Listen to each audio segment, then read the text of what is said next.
Welcome to the They're Here podcast. Today, I have the pleasure of speaking with Delancy Christian. And I hope you enjoy this conversation and everything it brings. I'm going to shoot it over to Delancy. Just give yourself a quick introduction, who you are, and why you're here today. My name's Delancy Christian, and I'm Anthony's cousin's boyfriend, and I'm here to enjoy a conversation of active listening and some candor with between two mutual friends.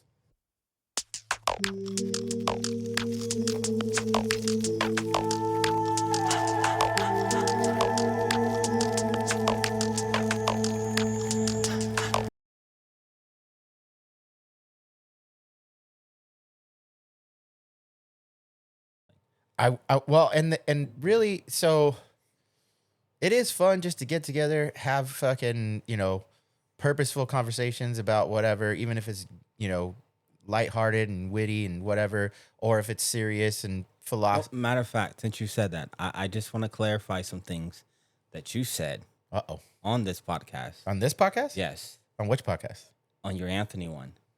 You I sent wanna- it to me. Okay, yeah. So that was Yes, that's not really a podcast. That's just me posting my shit. Okay, I just want to, you posting your shit. I just want to clarify some things. All right, go. Because you said on the podcast that no one understood where you were coming from that night. I understood once I got a clearer glimpse of what you were trying to say. Yeah. Right? Because at first I agree with how you cleaned it up. I just didn't agree on how you were like, oh, no one agreed with me even after no, I did agree with you. Okay. I really, it just took me a second to understand it. Well, Right? I said, and even in the instance of like you cleaning it up, like your original statement isn't wrong, and I don't think it needed to be. but it was wrong.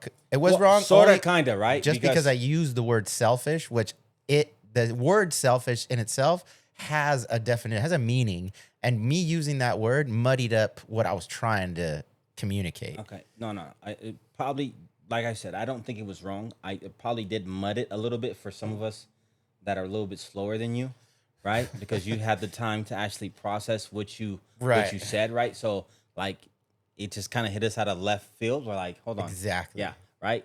But after thinking about it, I'm like, well, no, he's technically not wrong, right? Because some of us,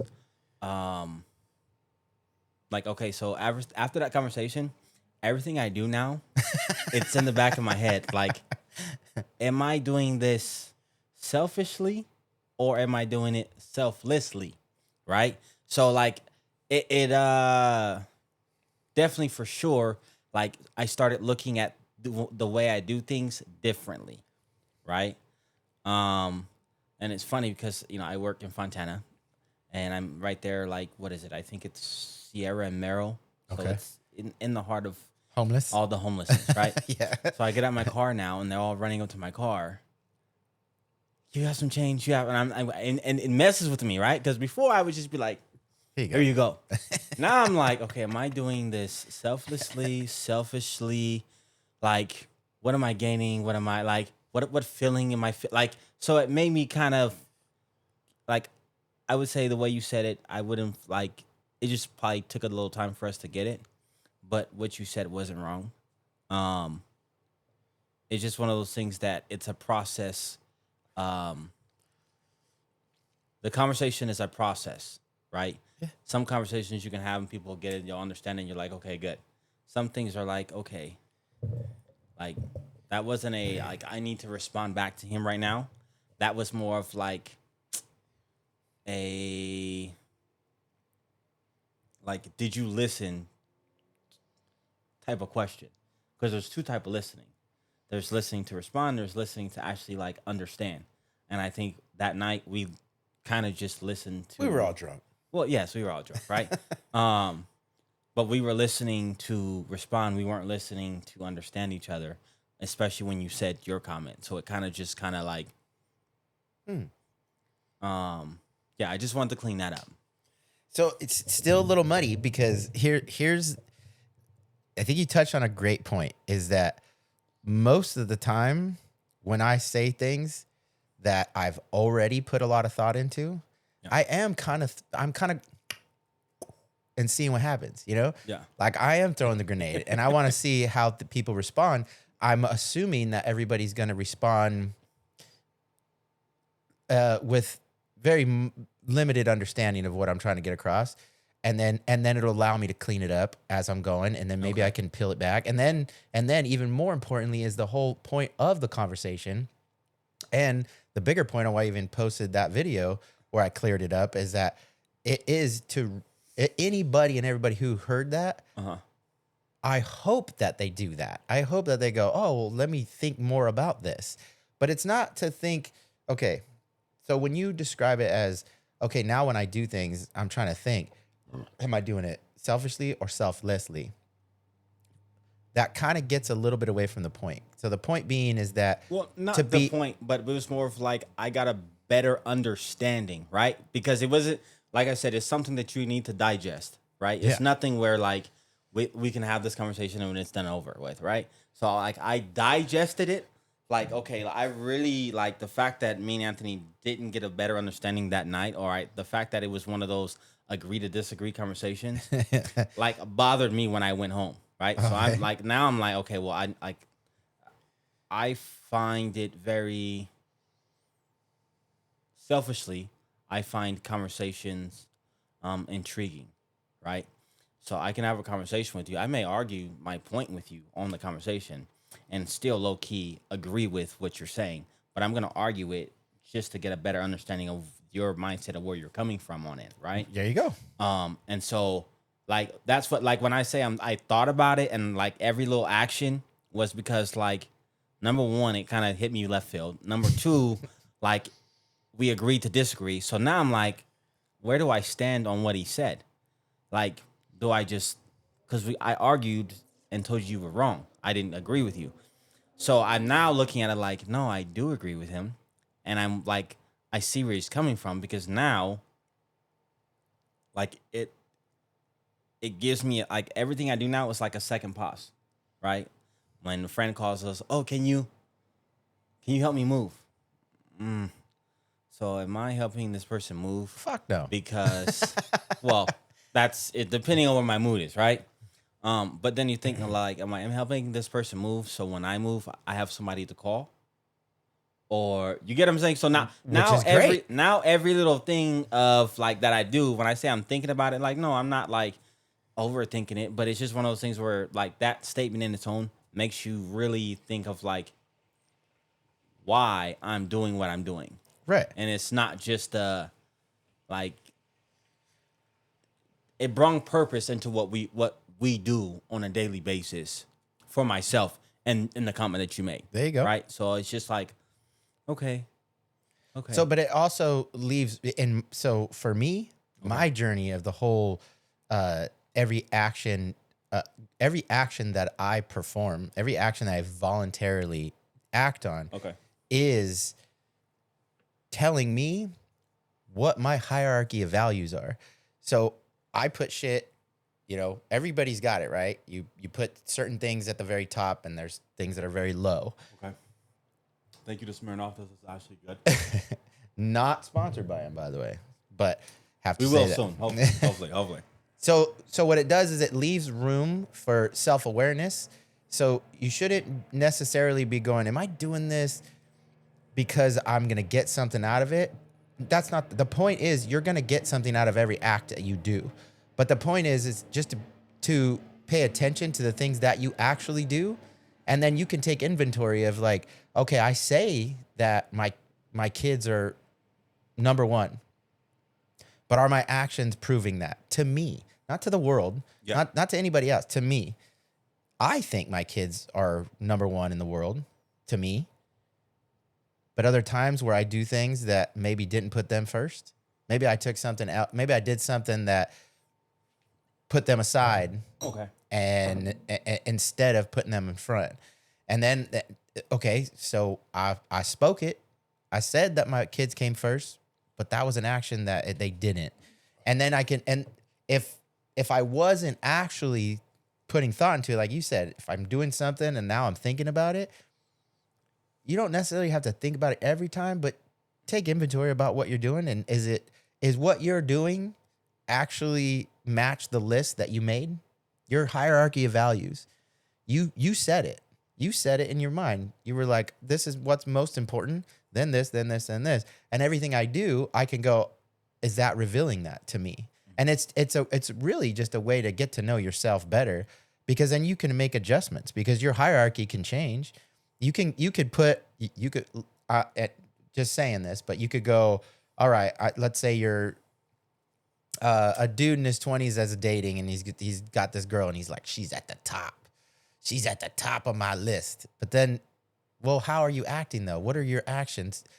Is she at the top of your list? And then can you just be honest about that?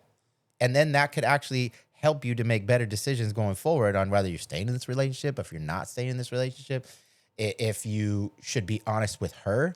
Like, I keep telling you a bunch of shit, but I don't know that that's actually, you're kind of not that important to me. Like, and then that gives her more truth to her decision-making process, where she's like, well, he said he's all about me, but he's kind of not acting like that. So I don't know. Should I be? It's funny that you bring that up, right? Because, I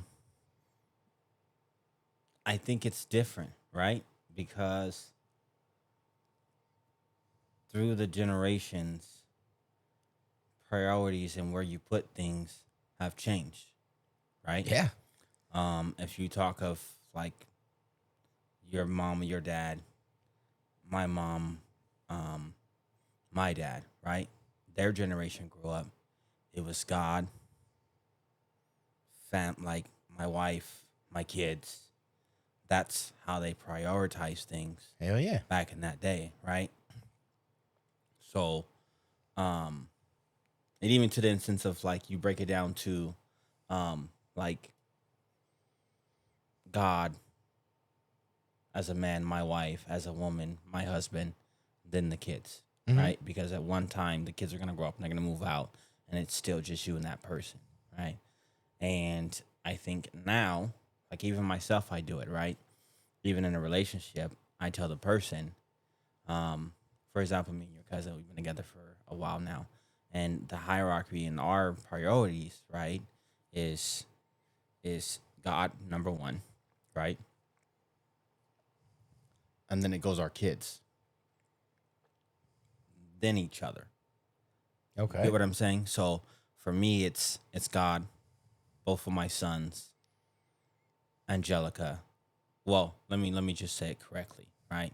God, and Lena, Desmond, Dustin, Angelica, and then family and the rest of them, right? Okay. And the same way with Angelica, exception of there's certain situations where it gets a little muddy, right? So now we have baby Jesse, right? Which is a nephew, right? But due to situations, now that nephew is now put in the same instance as Lena, Lena and Des and Dustin. And then, some people, they'll say, like, that's wrong. It's supposed to be, why are you putting the kids over your partner? Or why are you know what I mean? So it's just like, no, this isn't like. Well, it's what works for your situation. Yeah. If it doesn't work, if you have, this has been a constant battle in my life, and I've seen it in other people, but it's like one of the biggest problems is whenever somebody comes in with their own baggage, with their own history, with their own current situation, and they look at you and go, in one little caveat of your existence, they go, hey, you shouldn't be doing that. That's not how you're supposed to do it, because this is how we do it, and this is how it works for us. Well, yeah, that's how it works for you. Relax. Like, you know what I mean? You're not in my life. You don't, one of the things that is probably one of the most difficult things to communicate was when we all try to relate, like when people give us their shit, Like, oh, I fought with my wife because of this, and this. And then the other person, oh, yeah, well, let me tell you how to handle that because this is how I handle it. But that's not how different people, different relationships, different individuals, different dynamic, different histories. It's not all cookie cutter. Now there's of course some generic shit, right? Don't cheat on your spouse. That's going to fuck the whole fucking thing up, right? Yeah. Make sure your kids are fed and taken care of and being taught right and good from bad. And there's always those generic, like blanketed statements that you could just say that we can all agree upon. But when it comes to like all the nuanced shit of life, it's difficult for me to tell you. I couldn't tell you how you should treat Angie in a given situation. Yeah. You got to figure that out because you're the only one living your shit, you know? All the fucking different variables that are happening in Chris's life are not the same as is happening in Anthony's life. Yeah. So, you know, all I could do is be like, hey, from the outside looking in, have you thought about it this way? Yeah. And that's pretty much it. And then maybe if it sheds a light, then hey, you got something from it. But if not, the wrong thing to do is be like, dude, you're doing it wrong. Yeah. That's kind of, you know, because like, and so when you go like, okay, just think about like the hierarchy of values in a family situation in the inner circle of your family, that God, wife, children kind of thing, like there's a reason why that got set up that way in previous generations, because that gave like one thing that fucks a lot of people up is when they start questioning themselves. So when you're like, oh, did I do that right? Did I do that right? If you have a fucking roadmap to go, oh, no. Okay, did we check that? All right, we got that. Check. Okay, now we could deal with this. But if there's no roadmap there and they don't have like a hierarchy of values and they go, well, wait, let's put this needs to be the thing that we do. And then it fucks shit up. Then it's like, well, now what? Now you have to reorganize everything? No. Let's put nephew, then kid. Got to put. If you just have a solidified deal, that's why previous generations would be more inclined to be like, foot down, this is what it is, shut the fuck up and just do what you're told. No. Because they just didn't want to see it get muddy. Yeah. In their kids and other things that are going on. And there's some benefit to that. But I mean, ultimately, it definitely comes down to that stuff kind of got passed down from, if you think about like people in government right now, right? Uh-huh. There's like this resurgence of like religious beliefs going on in like even the United States government with the president and the vice president and stuff. And they're like, oh, we're Christian. We're a Christian nation, all that good stuff. I don't think that those, like, I know for sure. Well, I don't know. Sorry. I don't know. Okay. I don't think Trump's a fucking religious person. If I was a betting man, I would say that Trump's an atheist, but he understands politics and he understands how to control people and he understands how to manipulate situations and he knows what he wants to get. And he knows that if he kind of puts this whole God first theme out there, that he's going to get people to behave a certain way. Not that he's even being successful at it, because a lot of people don't fucking trust the guy anyway, but it's rare before Trump even became president the first time. Okay. It's rare that you're going to find any president get elected that doesn't have like a religious affiliation, specifically like a Christian background, like goes to church, believes in the Bible, hand on the Bible, make the truth. Well, if I mean, you came in, to anybody, his home base, though. Anybody who was, even a popular person, if they straight out came out into any kind of political race and was like, yeah, so I don't believe in God, there's no God, but let me give you my idea of what I think is good and bad and blah, blah, blah, they're not getting the votes. And they know that. Trump knew that. That's why when he first came into his like whole campaigning, he was like bringing a Bible, talking about going to church. That motherfucker doesn't go to church. He doesn't believe in God. Well, I mean, if you got to look at the like Republicans, right? That's kind of like their staple, right? Yeah, that's their staple. When you talk about Trump, it's very, very weird, right? Why is it weird? It's like a good, bad. You can talk freely. No, it's like a no. It's a good, bad situation, right? All right. Because So you're pro-Trump. no, Clip it. No, kidding. no. I will make it very clear. I am not pro-Trump at all. All right. I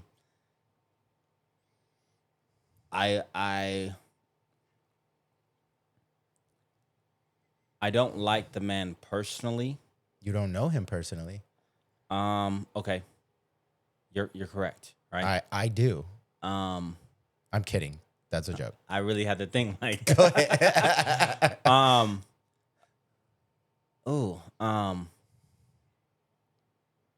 speak it frank, right? Yeah. I think his policies and what I think in his head he's trying to achieve, I think are great things, right? Some of the things that he's said and he's done, I think are great things, right? But it's his mouth. That's the problem. It's not him. It's not the work. It's not anything like regarding to business side of things, right? Personally, I just don't mess with you, right? It's like having that boss that you respect because of the position that they're in, but I'm not going to go to the bar with you after work or a long day and have a couple beers with you. That's not going to ever going to happen. I would for sure have beers with Trump.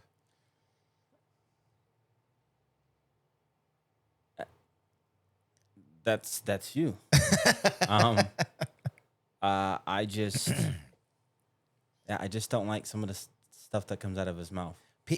And I'm not saying that some of the stuff that comes out of his mouth is wrong, right? A lot of the shit that comes out of his mouth is wrong. Here's the problem.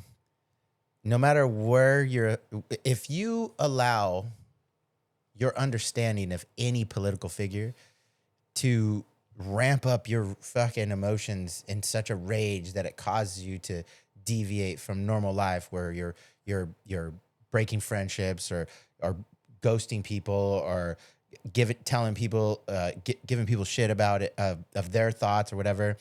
I think you've invested too much into the idea of this position of this person. The fact of the matter is if the president of the United States, I don't give a fuck who he is, I don't care. All I know is that's a pretty high up there achievement. And if that person came to my front door and says, Anthony, you want to go across the street to Punch Bowl Social and have a beer? The answer is yes.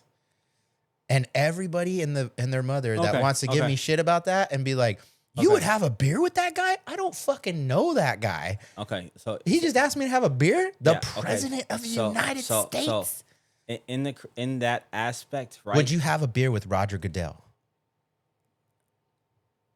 Now, he's a pretty hated person. Okay. So I yes, right? Because I think we talked about it last time I was here the other night, right? We didn't record anything, but we talked about it, right? Oh, it got recorded. Oh, well. But I erased it. Okay. But we talk about it. Like I find certain it's interesting. So like I would probably have a conversation with Trump. I may sit down with him if he came and said, let's go have a beer and let's talk, right? I think you would. And I'm just because now I'm trying to figure out like where you're at in your headspace. Right? Like that's important to me. Right? Because then I can kind of see like where you're coming from. Right? So like right now we're kind of like on the outside looking in. Right? And even when he was president, I mean, when he was president, he is president, but like some of his stuff, I tell my friends, like, I'm not pro-Trump, but I'm not against Trump. Do I agree with what he's doing? Yes. Do I like the way he's doing them? No. Right? It's like that new boss or CEO who comes to the business and the ultimate goal is to make this a thriving business. Some bosses are going to come in, they're going to tippy-toe, they're going to pussyfoot around, they're going to, you get what I'm saying? And now it's going to take that company 30 years to get to the ultimate goal, right? Or 10 years to actually start seeing, like, you know what I mean? Trump's one of those ones like, hey, look, this is waste. This is no good. Let's get it. This is what I don't like. Like, it has to go, right? So, and some people work well in that, right? Some people work well in chaos, right? So I have a situation today at work. It's busy, or it's complete mess, right? And you can tell by the different personalities of like how certain people like stuff done, right? And so you have some of them that like they're organized. The rules are the rules. This is what they are. I'm not gonna deviate from them. And they're structured, and it has to be this way. There's no, you know what I mean? Mm-hmm. And then you have the ones like myself, who I enjoy structure. I enjoy being proactive, not reactive. Like I enjoy structure, but I'm okay with chaos. And then you have some that just structure drives them crazy. They need chaos to work the best, right? And it's just funny because I think Trump's that way, and some people just disagree with how he's doing things from the business side, because I think they're more structured, right? Like some, you get what I'm saying? Like, it's different because Do you get what you're saying? I do, right? Because some people just don't. Some people just don't work well in chaos, and I think for him, he works well in chaos. Yeah. I think the chaos maybe slows down his ADD or something. Like, he may be able to function well in chaos, and in peace, he's restless. And then he does stupid shit. Yeah. So like So he's gonna cause wars. That way he could go, ooh, this is where I thrive. Right. Well, I'm not saying he's out there causing stuff. I am. I just I just think he works well in chaos. Like, I think he needs that. Yeah, maybe. When it comes to anybody in political office, anything that they're doing, I'm having a hard time just following what's going on currently. And I fucking read a lot, and I still go, wait, what the? You read one thing, and then not even the next day. It's just a couple hours later where it's flipped, and you're like, oh, that's not okay. Wait, what? What the fuck just happened? Yeah. I try to limit myself when I get into subjects that get a little bit beyond me. I'm like, you know what? My energy could be spent better focused on something else. And Okay. so I'll Pivot. I'll pivot into something else. I want to definitely kind of stay up on like current events just so I'm aware of what's going on. But even at that point, I'm only aware at a very surface level, you know? Yeah. And shitty thing is I'm only aware of like from social media. I see clips. I see a clip, goes, oh, something happened in Iran today. Like, oh, shit. And I have to go and look it up, see what the fuck just happened. And then I try, wait, that happened. And so it's difficult for me. There's people that there's people that made it a career to understand all of this geopolitical shit and understand it to a fucking science where they're like, here and there, and they're just like on it, bam, bam, bam, bam, bam, and they're always talking about it. And they have and those are the people that you should probably value their opinion because they're just on it, and they're smarter than us, and they're better than us, and they're just like get, you know. And maybe you don't agree with them, but it's always difficult for me to hear somebody go, oh, I disagree with this guy's policy on X, but then you ask that person about that subject that the policy is in response to or whatever, and they have very limited knowledge about it, you know, like they're, oh, our policy about war with Iran. Like, well, what do you know about Iran? What do you know about the region? What do you know about the Middle East? What do you know about war? What do you know about like what's going on with the other countries that are involved in this whole thing? And like, is there other things that are happening? And then so that's me. So if someone asks me my opinion about what Trump's doing right now in Iran, I have no clue what's the right and the wrong. I couldn't even tell you how low of a fucking idea. I have no idea about how to deal with that shit. Okay. So when I hear on the news, oh, well, we did this and we did that, Trump did this, Trump did that, it's difficult for me because the people that come there that I talk to and I see and I interact with that go, no, he did this and fuck him for doing that. And I'm like, but what? Why did he do that? Was that a good thing or a bad thing?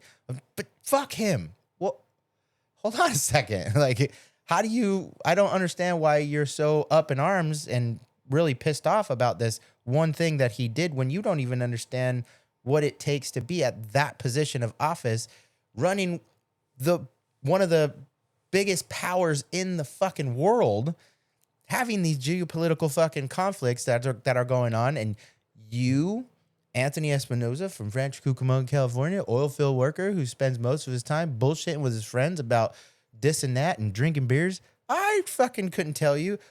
Why are you so mad about that thing? Do you understand that? Yeah. Because I fucking don't. That's why I don't get so mad, because I don't know what the fuck is right or wrong. Very true. Very true. Right. The biggest thing for me, I tell people all the time, right? Like, when there's chaos, and I think I learned this from Trump's first term, right?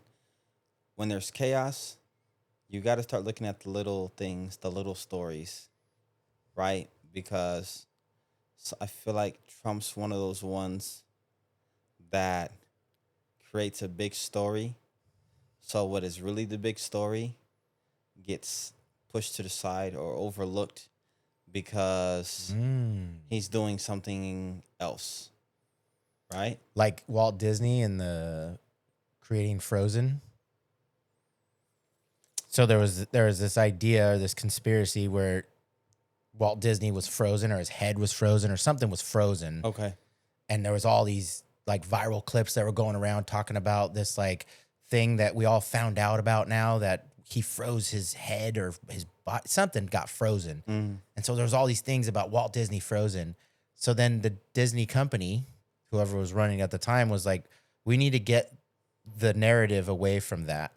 And so that's when they wrote the movie Frozen. So that when you Googled Walt Disney Frozen, it was the movie. It was the cartoon. Not the original. Right. Okay. Yeah. No. So is it kind of similar to what you're talking about? Like, yes, very similar, if you're up here in the zeitgeist and everybody knows what's, you can't really fucking do shady shit. So if something shady's going on, you got to create this whole other fucking narrative. Okay, great fucking thing. Okay, so one of my favorite TV shows is Scandal. Okay. Never seen it. Really? Wow. It's a black show, isn't it? That's kind of funny. I've never heard of it, and I'm guessing right now, but if I've never heard of it, yes and no. You're like, right? It's my favorite show. Scandal is a Is it on BET? No, it's not on BET. Oh. You can find Scandal on the CW. CBS. I think it is. Like on a legit shit? Yes, and you can watch it on Netflix, I think. Or is it Paramount? I don't know. No, I think it's Netflix. I never heard of it. But yeah, if you ever watch it, look at it's called Scandal. Is it about Trump?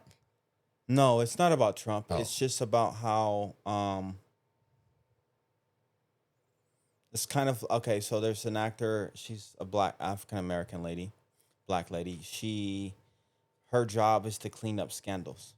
Oh shit! So her job is to like a PR person. Yes. Okay.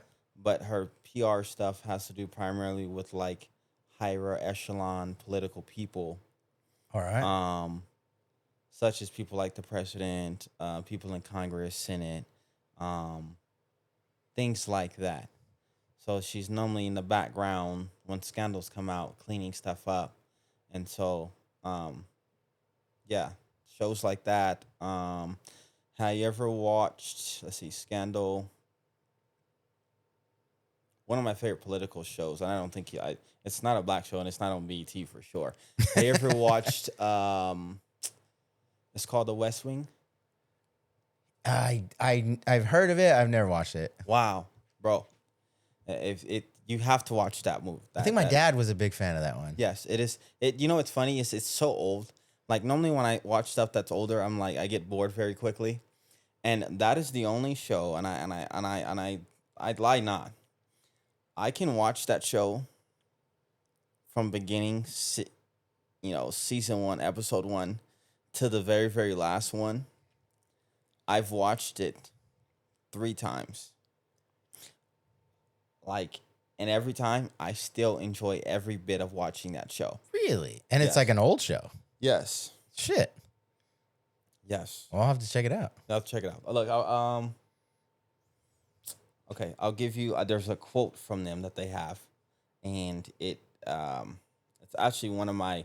Denzel Washington is one of my favorite actors, but the guy who plays in it, he says something in this thing, and it really, being former military, it kind of stuck with me. So I'm gonna see if I can pull it up, and then I'm gonna let you listen to it and see if you. Well, you just read it. Just read it. Like read or okay, hold on. Because sometimes when we play clips, it cuts it. It cuts it. Or like it doesn't sound right. It's like a copyright deal. Oh. Like I can't play music. I can't play clips from videos and stuff. I think the only caveat that I found was so I won't put it near the mic, but I'll set it down on the thing and then I'll let you hear it. Well, we don't have a copyright, okay? Yeah, but if you play it, then I could just mute it and then I hear it. Okay. So, yeah. You're gonna have to mute it so they don't hear it. Yeah, there's like a whole copyright thing where YouTube, Instagram, shit like that.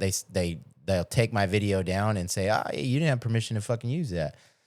We had one podcast where like fucking 30 minutes in, I forgot and didn't realize I actually had music playing in the background that it just kind of got drowned out from the conversation. Yeah, but the mic picked it up, and that whole fucking episode got taken down. Wow. Yeah. Okay, we're going to go on a commercial break while we just listen to this, and then we'll come back to you guys. So, like, the other thing is, like, when you say, brought to you, smear not, blah, blah, blah, you could joke. Joking's fine, but you have to add the whole, we are not affiliated. We just like the shit. Oh, okay. Yeah. My guy. But we are not affiliated. We are not sponsored. Just joking. And now, the old set, I had a bunch of Charger shit. I had to Google that because like it's okay to have it on the wall, and if it's on the wall, like you're a fan, you don't have to like give the announcement like, I'm not affiliated, because it's obvious that you're just a fan of that. But if you straight up go, hey, brought to you by Modelo, I have to say, just kidding, that was a joke, just like it. We are not sponsored by Modelo, by the way. Okay. I'm going to grab another beer, though. Is that going? Do you need a look? This? On the long format, if I'm making a video like the one I sent you, I structure it. very, very well, by the way. I get a thought. Okay. I write it all down. And then when I write it down, I type it out. Yeah. And then I look and go, that's fucking, I kind of went on a rant there. Typically what I'll do is I'll just record myself talking for. You don't, how come you don't use prompt? So there's a thing you can do. I think you just do it on Google. It's very easy, right?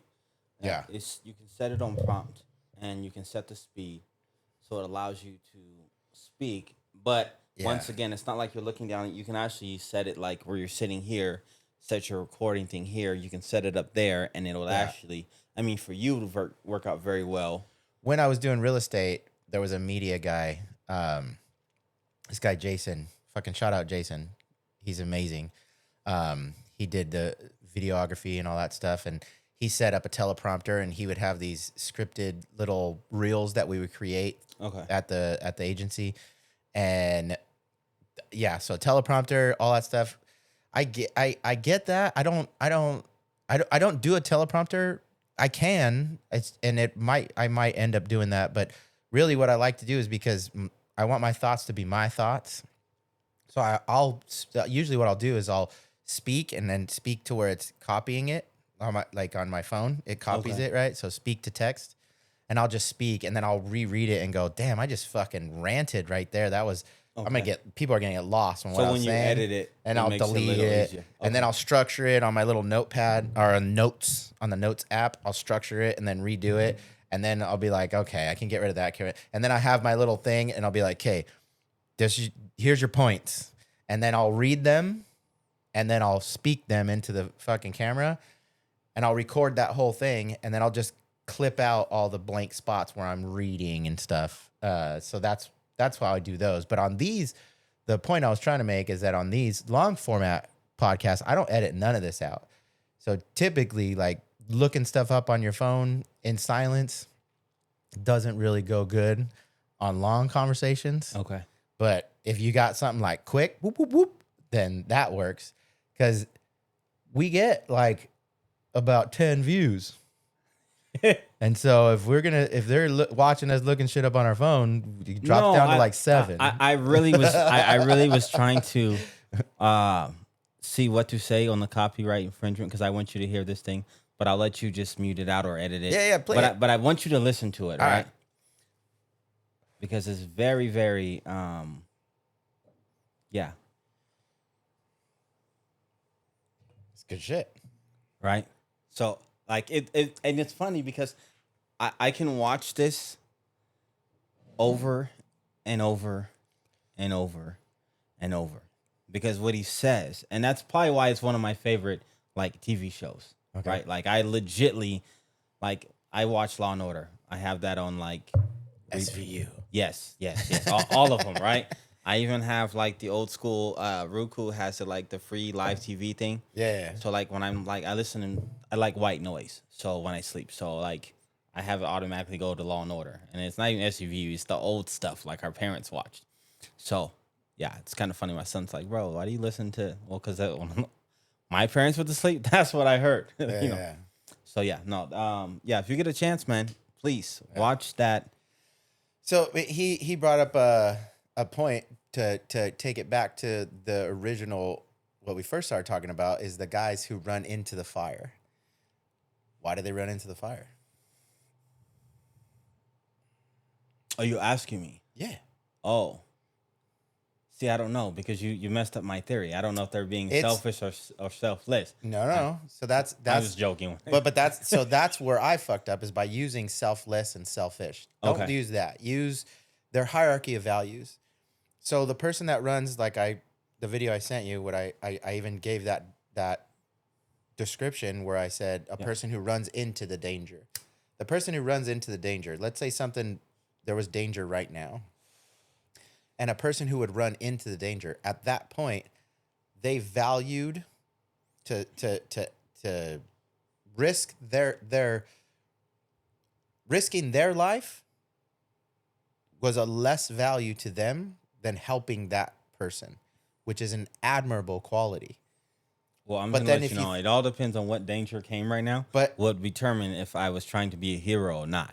So if it was like a big old wolf or something, I'm letting you know now.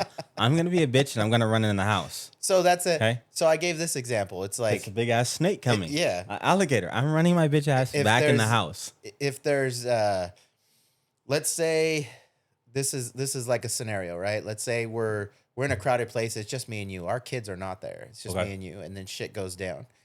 Do we a fight? No. Let's say there's like a robbery or something, right? And a person who would run towards the danger to be like, oh, there's innocent people here that are going to get hurt. I value those innocent lives over my own safety. So, and I feel like I can do something. Let me go do that. That person who runs towards that danger, admirable. Now, take that same scenario and same person, but he goes, oh, if I run towards that danger, I risk my life. And if something happens to me, I got 4 kids at home and a wife that need taken care of. And if I'm not there for them, then their whole world falls apart. They have to deal with the loss of their father. They have no more financial support, blah, blah, blah, blah, blah. So that person goes, my hierarchy of values was at a different place that told me not to run towards that danger. That's admirable as well. So there wasn't a selfish, selfless scenario. It was that one person went towards the danger, one person went away from the danger. But those are specific scenarios. Now there's the little bitch who goes, I don't want to get hurt. Fuck this. I don't care. Okay, it's kind of, you know what I mean? Yeah, it's kind of funny that you say that, right? Because I'm going to give you two examples, right?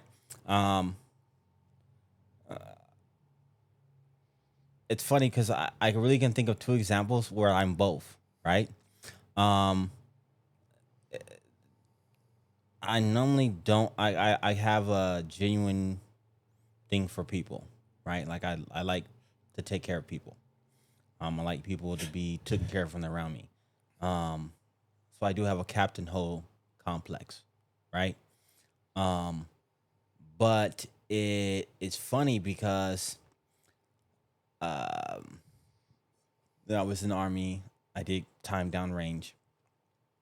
Like, so people are like, oh yeah, you're badass. That's cool. Like, and then I just think of like, there was a time, where was I going? My cousin, it was my cousin or my uncle. So we're driving to Louisiana. One of them had passed away. What car was I in? I think I was in a black Maxima. No, the black Altima. That's when I got my speeding ticket. Okay, so I was in, I think it was my cousin passed away, right? So we're driving, and I'm with my other cousin, my cousin / Aunt Janice, right? So we're going to Louisiana, and it's just me, her, in the car, right? And I forget where we're at, but we're in Tucson, Arizona somewhere. Stop for gas at a 7-Eleven. Mm-hmm. Now, mind you, this time I was still an active officer with CDCR. What's that mean? California Department of Corrections and Rehabilitation, right? Okay. So I'm still an active officer, active peace officer, right? The 7-Eleven that I'm pumping gas in is getting robbed. Like, the dudes in there are stealing stuff. Like, yeah. My aunt cousin runs out. Like, hey, Delancey, they're getting robbed inside. And I was just like, well, get in the car and let's go. Yeah. Right? And it's funny because she was looking at me like that doesn't make any sense. Like, you're on the other side of the fence. Like, and I was just like, no, like, I don't want nothing to do with it. Right. I don't want to waste my time. No, I have a place to be. We're on this long 24-hour drive, 1,800 miles. Like, no, thank you. Like, I don't have time to be sitting there giving my side of the story. None of it. Like, I'm not. It becomes like this. All human life is not equally valuable to the individual. It's not. Yeah, we want to say, I'm a good person. All human life is valuable. And that is correct. But it doesn't all hold the same weight to the individual. So those strangers that are in that 7-Eleven, they do not hold the same value as my aunt that's in the car and myself that has to make sure that he gets home to wife and kids. My value, I place higher value on this. If I ran in there to go save a couple people that are strangers, yeah, I won't. Yeah. I wouldn't. Yeah. Now, it'd be a different story, right? You can manipulate all the variables to get it closer and closer to where I maybe would act. But in that scenario where I say, okay, either I run in there and fucking endanger everything that I value to risk it all for these strangers, I wouldn't. And that right there tells me I know for a fact that I value certain lives over others. Very true, right? Because it's kind of funny because when I was in the store, I noticed the guy. I noticed the mannerisms. I noticed everything. And the first thought in my head, and it's kind of bad, right? The first thought in my head was like, I got to get the F out of here. Like, this guy's shady. Something's up.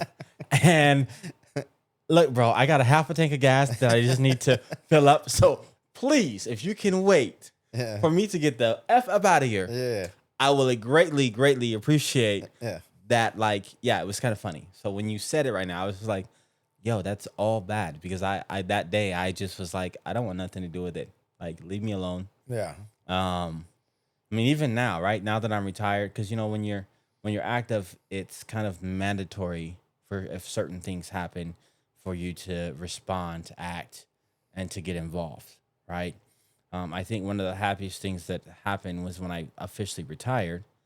Now I can walk away and not feel bad, not feel You could have guilty. always walked away, but now your level of confidence in yourself go, okay, well, I'm walking away and I'm not obligated. Yes, right? Okay. Yeah. So I could always walk away, right? But at one point in my life, I was obligated Right. to stick around, help, be there, Yeah. things like that, right? Because so I have another example. It's kind of funny too, right? Me and your cousin Buka, right? Where were we at? We were, Not important. Keep going. I think we were in the the casino, and this guy falls out in like in a seizure.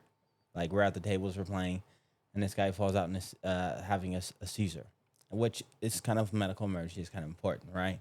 But once again, it's one of those things where like he started having it, and because she's still active, like she jumped to help, and then like my first instinct was run, like get away from the situation, get to where I don't see nothing, I don't hear nothing, I didn't know, right? So This may be contagious.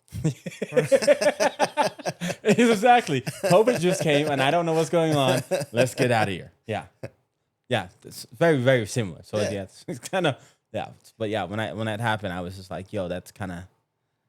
Well, we're all for sure gonna just we all live this life in a way of justifying, because like when we have to sleep, we go to bed alone. We are in our own heads. We have to like convince ourselves that we're good people, and so there's a lot of manipulation, self-manipulation, like justification, right? Yeah. But if you really were to put an honest inventory on what your actions are declaring, right? Then respond to that, and then reorder your shit, and then act better, and but then be okay. Like again, back to the example of giving money to the homeless. Okay. Like giving money to the homeless, I'm okay with not doing it, and I'm not like, oh well, I don't lose sleep over it, the fact that I didn't do it, because I understand I'm not justifying it to myself in a way, or I am justifying it to myself, but it's a thoughtful justification. It's something that I've put a lot of thought into, to where like, is this money going to have the better outcome in the grand scheme of things? Yeah. Or would it be better used somewhere else that I put more value to, like some parts for my Harley, I'll give you, here's a perfect example. Here's actually the day, I'll tell you the moment, because like you said, I lived my life mostly just not thinking about it. Okay. If I saw a homeless person or somebody in need and they asked me for money, if I had it, I felt like I was obligated to give it. Yeah. And so I did, and not a lot, right? I wasn't always like had money. So, but I always carried change and had cash back in the day when we used to do that. And I would always give. I mean, I would give, oh man, that dude's cold and it's cold outside. Here's my jacket. But I felt like I did it out of obligation. I felt like I just needed to do it, and there was no thought into it. And then the day that I actually had like an epiphany, that it was like the catalyst that made me actually start dwelling on this idea. And like, I was on my way home, and at the time I was a pretty heavy drinker,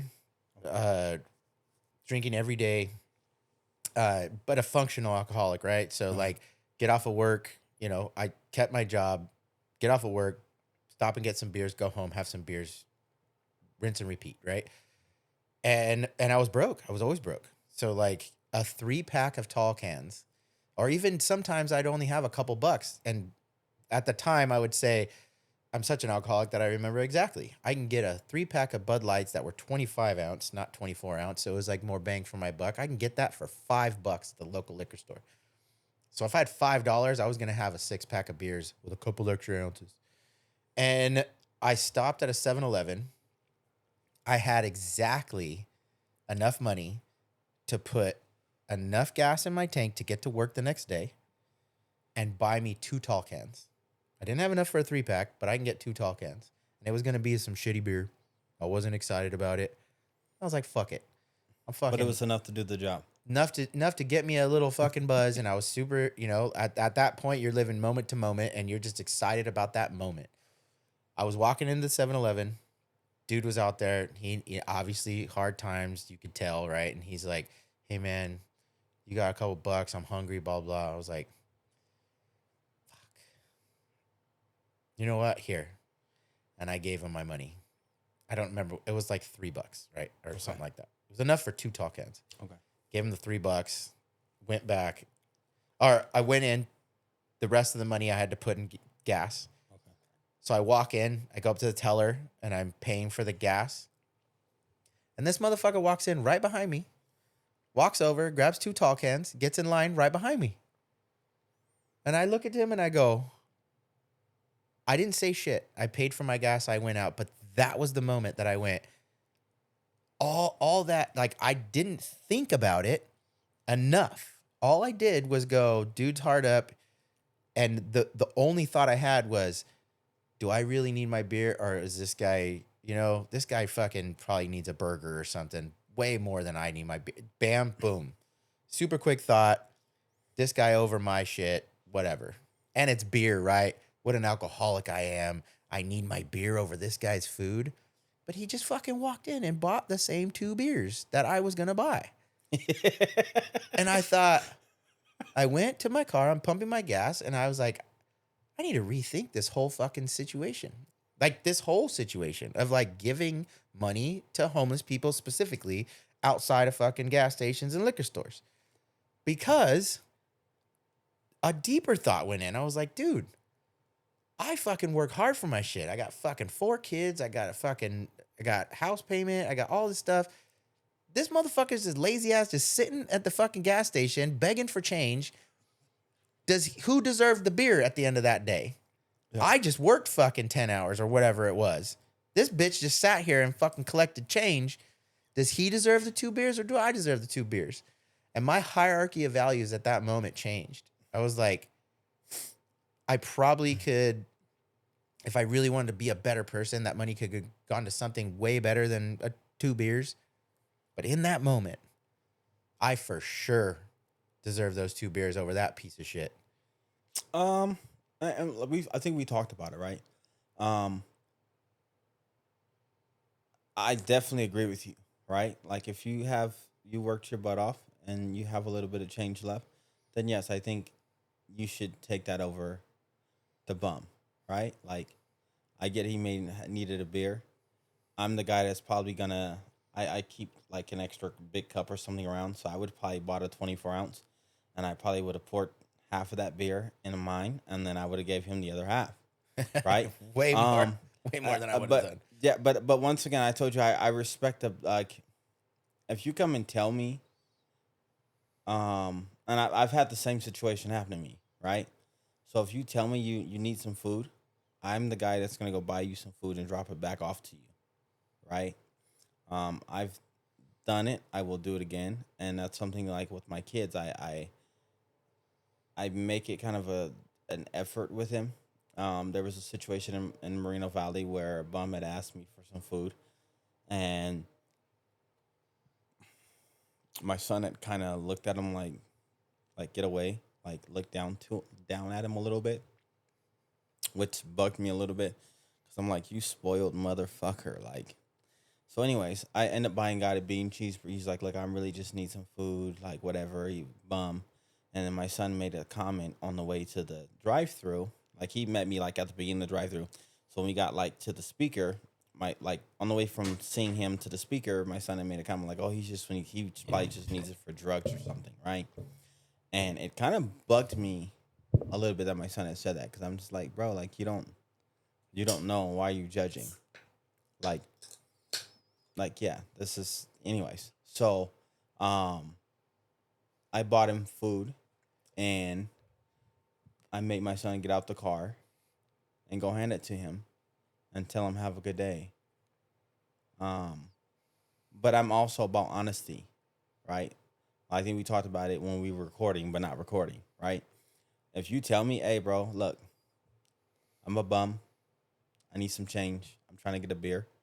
I'm the guy that's going to go in and buy you a beer. But why? Um, So what?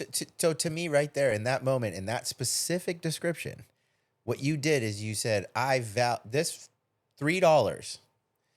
I value your buzz and your lifestyle, and I'm gonna enable that over anything else I can possibly Okay. attribute this to." Okay, so I'm gonna redefine that for you, right? I'm not saying I define your buzz, right? Or I value your buzz. But what I will do is I will tell you I value your honesty, right? And so for your reward, Yes, you can get your you're buzz, getting your buzz, right? And it's funny, right? But it's a way to rationalize it, right? Like you think like, no, you really probably. But then I also have friends like I've had friends who, and I know people who can't function without their addiction, right? Um, and that's where for me, I reward the honesty because I don't really know where you're at with your addiction. But then why do you have to play a role in that at all? If there's somebody that is in your inner circle or even maybe a little bit in your outer circle and they're struggling, they're going through addiction and stuff, then the contribution of your time, of your money, of your effort to that person should be in helping them get away from that addiction, as opposed to, because if you're just like, oh, it's just, I don't value you at all, here's some fucking money, go get high or go get drunk. No, right? Because I think we can both agree on this. There's no helping the helpless, right? I can't force you to want it. You get what I'm saying? Yeah. Like as a coach, I can come to practice every day. I can show you how to win a game. But if you get out there on the field or you get out there on the court and you completely F it up, like that's not on me, that's on you. Yeah. Right. And that's, I think when you talk about addiction, I think that's one of the biggest problems, right? And I think that's why one of your favorite podcasts is the one you talk about addiction, right? And With Jordan. Yes. Yeah. And it is very, very true. Like Well, that's why Jordan got sober, because he wanted to. well, no, correct, right? Yeah. So when you say like, oh, And he still works at it. no, Today. Like, he's still working at it now. Everything in life is work, right? Whether it's relationships, whether it's going to a job, being committed to a job, raising children, everything in life takes work, and it's a little bit of commitment that's involved in everything in life, right? He won't watch this, but he sent me a text yesterday. He took a picture of a Guinness Zero. Oh shoot! And was like, dude, now I get to enjoy the deliciousness of Guinness, and I'm guilt free because there's no alcohol. And I was like, I was, well, I don't know, because like, well, I responded hey, what is the other one? There's a couple of them that the note Heineken has one. I know Heineken has one. I think O'Doul's, but even then, right? Like is it really truly alcohol free? It's not, but it's not enough. You won't feel it. Well, yeah, right. But it's a very low percentage. So low that it's arguably zero. Okay. You're not going to feel the feeling. Like, these are 4.4% or something like that. Oh yeah, this is 8%. And it takes quite a bit for me to feel anything on these. Okay. I mean, my tolerance has been built up over the years, I think. Yeah. I don't know how tolerance works, but I definitely feel it may just be that the drunk that I feel is still the same, but I've just become so used to the drunk that I feel like I'm more tolerant. Yeah, but I got you. But that, yeah. So like for me, like I mean, this is my 5th, and I'm actually looking at that bottle of Jameson right now because I'm thinking, And you know what's honey? Okay, I'm not gonna lie to you. I'm not gonna make you feel bad about it. We've been talking this whole time conversation, and I'm like, bro, like I need to relax. I'm a little nervous. Did the cameras make you nervous? Yes, they do. Oh right? shit! Because opinions are like assholes. Everyone has one. And they right? smell like shit. Yes, right. And then not everybody's gonna enjoy the smell of your shit, right? Good for you. We don't have a lot of viewers. I mean, I don't care, right? So the most recent Zion and Anthony podcast. Here's the other thing, real quick. This is a super quick side note. When I talked about earlier about posting regularly, specifically having a consistent schedule and doing shorts and stuff like that, it's actually proving to be beneficial because our most recent podcast I'd say we had about 6 episodes that couldn't break 50 views. And our most recent one, Zion put out a couple shorts that he did really well. And that podcast is up over 110 views now. Okay. But even the 110 views, which again is nothing to fucking be excited about. What is exciting though is to look at, like, for example, previous podcasts that had 80 views, 70 views, and the watch time because I get the analytics. Okay. It gives me watch time. The 110 views that we recently got on the most recent podcast, the watch time has exponentially gone up, which means we're getting more views, but we're not only getting more views, people are watching longer. No, true. Because I can have a 30-minute or 15-minute podcast and have 1 million views. Well, but then they only watching 30 seconds of it. We're past an hour, which means everything we say at this point, the majority of the people that have. So if this podcast right here gets 100 views, at this point of the podcast, everybody's sending out. Everybody's already turned it off, canceled it, did it, whatever. So at this point, there's damn near 0 views. You can say whatever you want. Oh. Well, no, because I feel like you're going to do a good job of editing, and we still have some good conversation to have. Like I said, I don't edit anything. We're going to start, the podcast will start when we started. Okay. And I will not edit anything out. It'll just be you gotta mute. Thing. You gotta mute my conversation. I'm just going to mute that. Yeah. Okay. But it'll still, it just plays throughout. And then maybe edit like the baby Jesse comment. No, it's a big deal to me for it. This is for posterity. If at any point someone goes, hey, this, that, and the other, go look at the tape. It's unedited. I didn't clip anything out. Okay. But like I said, I clip out the very beginning, which is just us saying hello. Okay. And then at the very end, if it ends up going off the rails, there's been a couple times where we've gotten too drunk and then it's not even coherent conversation. Yeah. I'm not editing that out. I'm literally clipping it at the point where we got too drunk and the rest of it's deleted. Okay. And that's it. Other than that, it's long form. If anybody pays attention, it's a fly on the wall situation. They just want to fucking watch something. Just like you said, I would love to get to the point where people put our podcast on just to have in the background and just have it on and just listen to our voices, listen to our opinions or whatever. And then Zion goes through and he picks out sections and we'll clip things. But at that point, you could just let Zion know, hey, don't clip this thing that I said because, for example, our most recent podcast, 110 views thus far, but he made a couple shorts that got over 7,500 views. Okay. So you got 7,500 people watching a 2-minute segment of that, and they're watching that to the entirety. So that's quite a bit. No, that's perfect.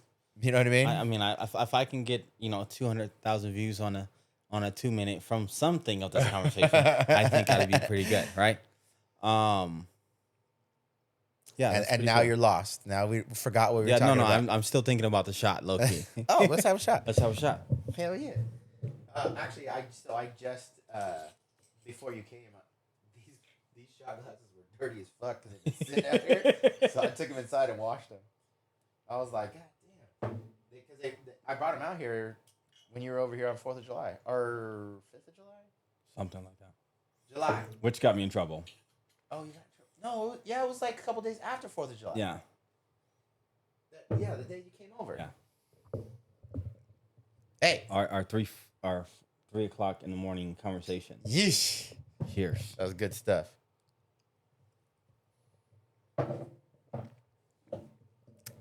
Yeah, but see, now it's on record that you made a face. So I'm definitely going to clip that. And that's going right onto YouTube and Instagram. That's fine. That's fine. And TikTok. Yeah, I drink girly drinks. And he makes a face when he takes a shot. Yeah. The long days at work. But it was a good conversation that we had, and it did get recorded. But it was, which is kind of funny, is that I kept reiterating because the conversation started getting a little, and I felt like there was one point at the beginning of the conversation where we had Brandon, Danny, and then Jessica came out, and then me and you were sitting over here, and the lights were on, and we're all just having a good time drinking. No cameras were on. Since nobody's gonna watch this part of the segment, I'll say this right here. The best part of that conversation was when it was just the guys. Okay. I'm glad you said that. But Danny had mentioned something when he was sitting over there. He was like, "Oh no, I'm recording." And he had the camera. He had one of these camera tripods, and he was like, I told you. He's like, "Oh, I'm recording," and I didn't believe him. I was because I didn't think he knew what he was doing. By then, I was pretty drunk, and I was self-inflicted. You're adios amigos. Yeah, and when I went to go take footage from some other stuff, I saw that footage on there. I was like, "Oh shit, he was fucking recording." Yeah. Here's the problem. None of the microphones were on. There was no audio being recorded. It's coming straight from the camera, which it's not podcast quality audio. Okay. You can hear what we're saying. Okay. But it's real shitty audio. Yeah. So he was recording, but it was shitty audio. The angles were horrible. The lights were fucked up. It wasn't set up like it's set up now. It's not set up. I'll tell you this right now. Like that conversation though was probably one of the best conversations I've had in a long, long time. There you go. Trying to explain that to, my girl, that's a different thing because she's just like, "Oh, you're over there getting drunk and bullshitting," right? No, but I think the conversation was beneficial. Yes, right? Like, yeah, we did bullshit a little bit, but some of the stuff we said just kind of resonated with some of us guys, right? Like even your comment about like selfless and selfish, right? Like it resonates because I feel like I don't know. It might have it's off a thing, and it says a man only gets flowers one time in his life. Twice. No, once. Just once? A man only gets flowers once in his life. Okay. And that's at his funeral. Oh, that's right. We did talk about that. Right? And when you think about it, it's very, very sad. It's a profound statement. It doesn't really hold water with the more manly men like myself because I don't fucking want flowers. I don't care about flowers.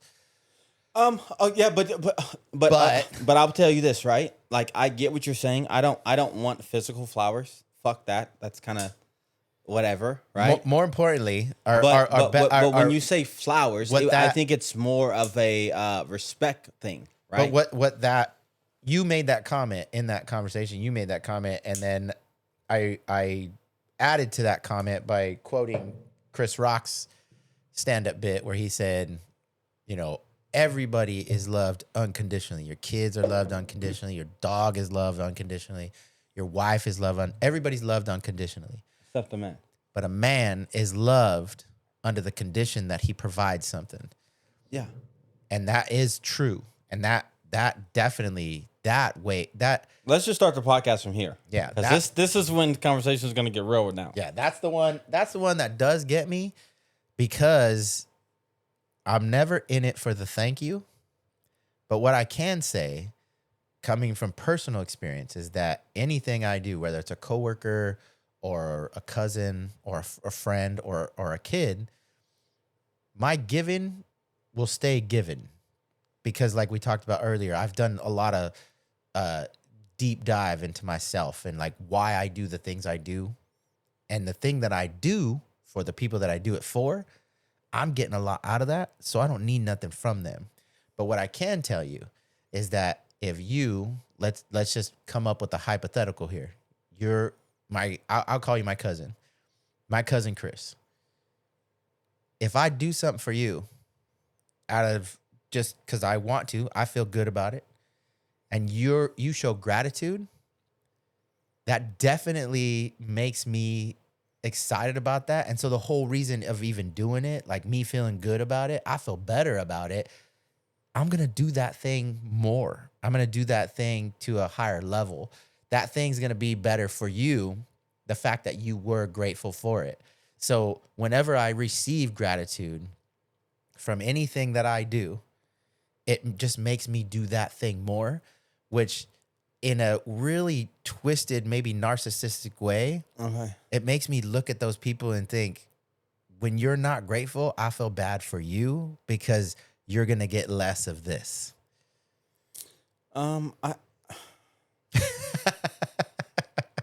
Is that a fucked up thought? No. I completely agree with you, right? Because let's just be honest, right?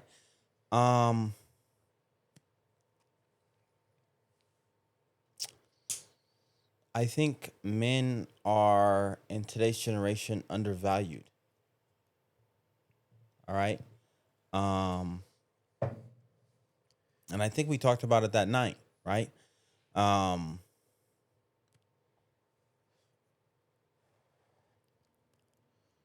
There's an expectation of what a man is supposed to be. And if you don't uphold to those standards, then you're looked at differently, right? Let me add this though, real quick. Going along with that thought, I am guilty of that as well. So I think that of myself, but I also think that of other men. That standard that you're talking about, that standard that we're discussing right now, I do hold that. So when I see a deadbeat dad, to me, that's the lowest of the low. Ouch. Okay, I'm gonna leave that topic alone when you talk about deadbeat. Because I feel like even my own relationship with my own kids, there's demons and there's things that I fight personally. There's personal battles with myself that I fight with. Mm-hmm. If you talk to a lot of my family and friends, they'll tell you I'm a great dad, but then I also I know I'm not the perfect dad. I know I've made my mistakes. There's things that I could be better at as a father. Mm-hmm. So, no good dad thinks he's perfect. No. Give me 1 second, okay? This is. I gotta answer this. Hold on 1 second. Hello. We're recording the podcast. Oh, you're live on it. We hear you. Say it. We're recording the podcast. Anthony wants to let you know we're live and you're being recorded on this phone conversation. Speakerphone. Oh, you at home? Where'd you guys go? Applebee's or sushi? So this is where we cut to the camera where it's just me talking in the mic. Hey. No, they're at the house. Brought to you by nobody.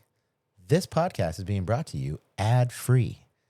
If you see an ad in this podcast or in any podcast that I do, just know, for the inconvenience, I'm getting paid for that shit. But I'm not yet. So, continue. Okay. Look, yes. I always say happy wife, happy life. So, we're not married, but still gotta not happy girl, happy world. Yes. Okay, perfect. Hold on, what were we talking about? Because I feel like we were having a really. So I said deadbeat dad, and that triggered something in you, and you were like, Yes, because. Do you want me to clarify what I mean by deadbeat dad? No. I don't want you to clarify it, only because I feel like.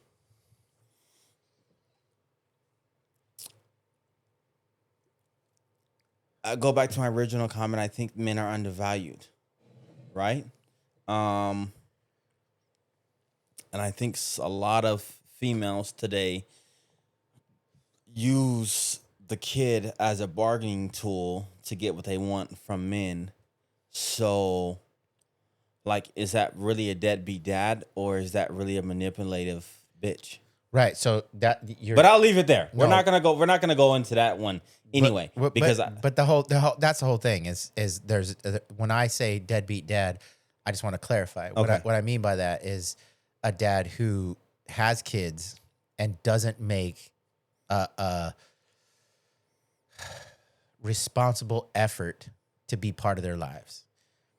So when deadbeat dad to me is a guy who puts way too many things ahead of his kids, his drug addiction, alcohol, women, any pride, whatever it is, if he chooses that over taking care of the kids. Okay, so I have a question for you, but I want to ask this question off air. Okay, go ahead. I can. No. I'll ask this question off air. Okay.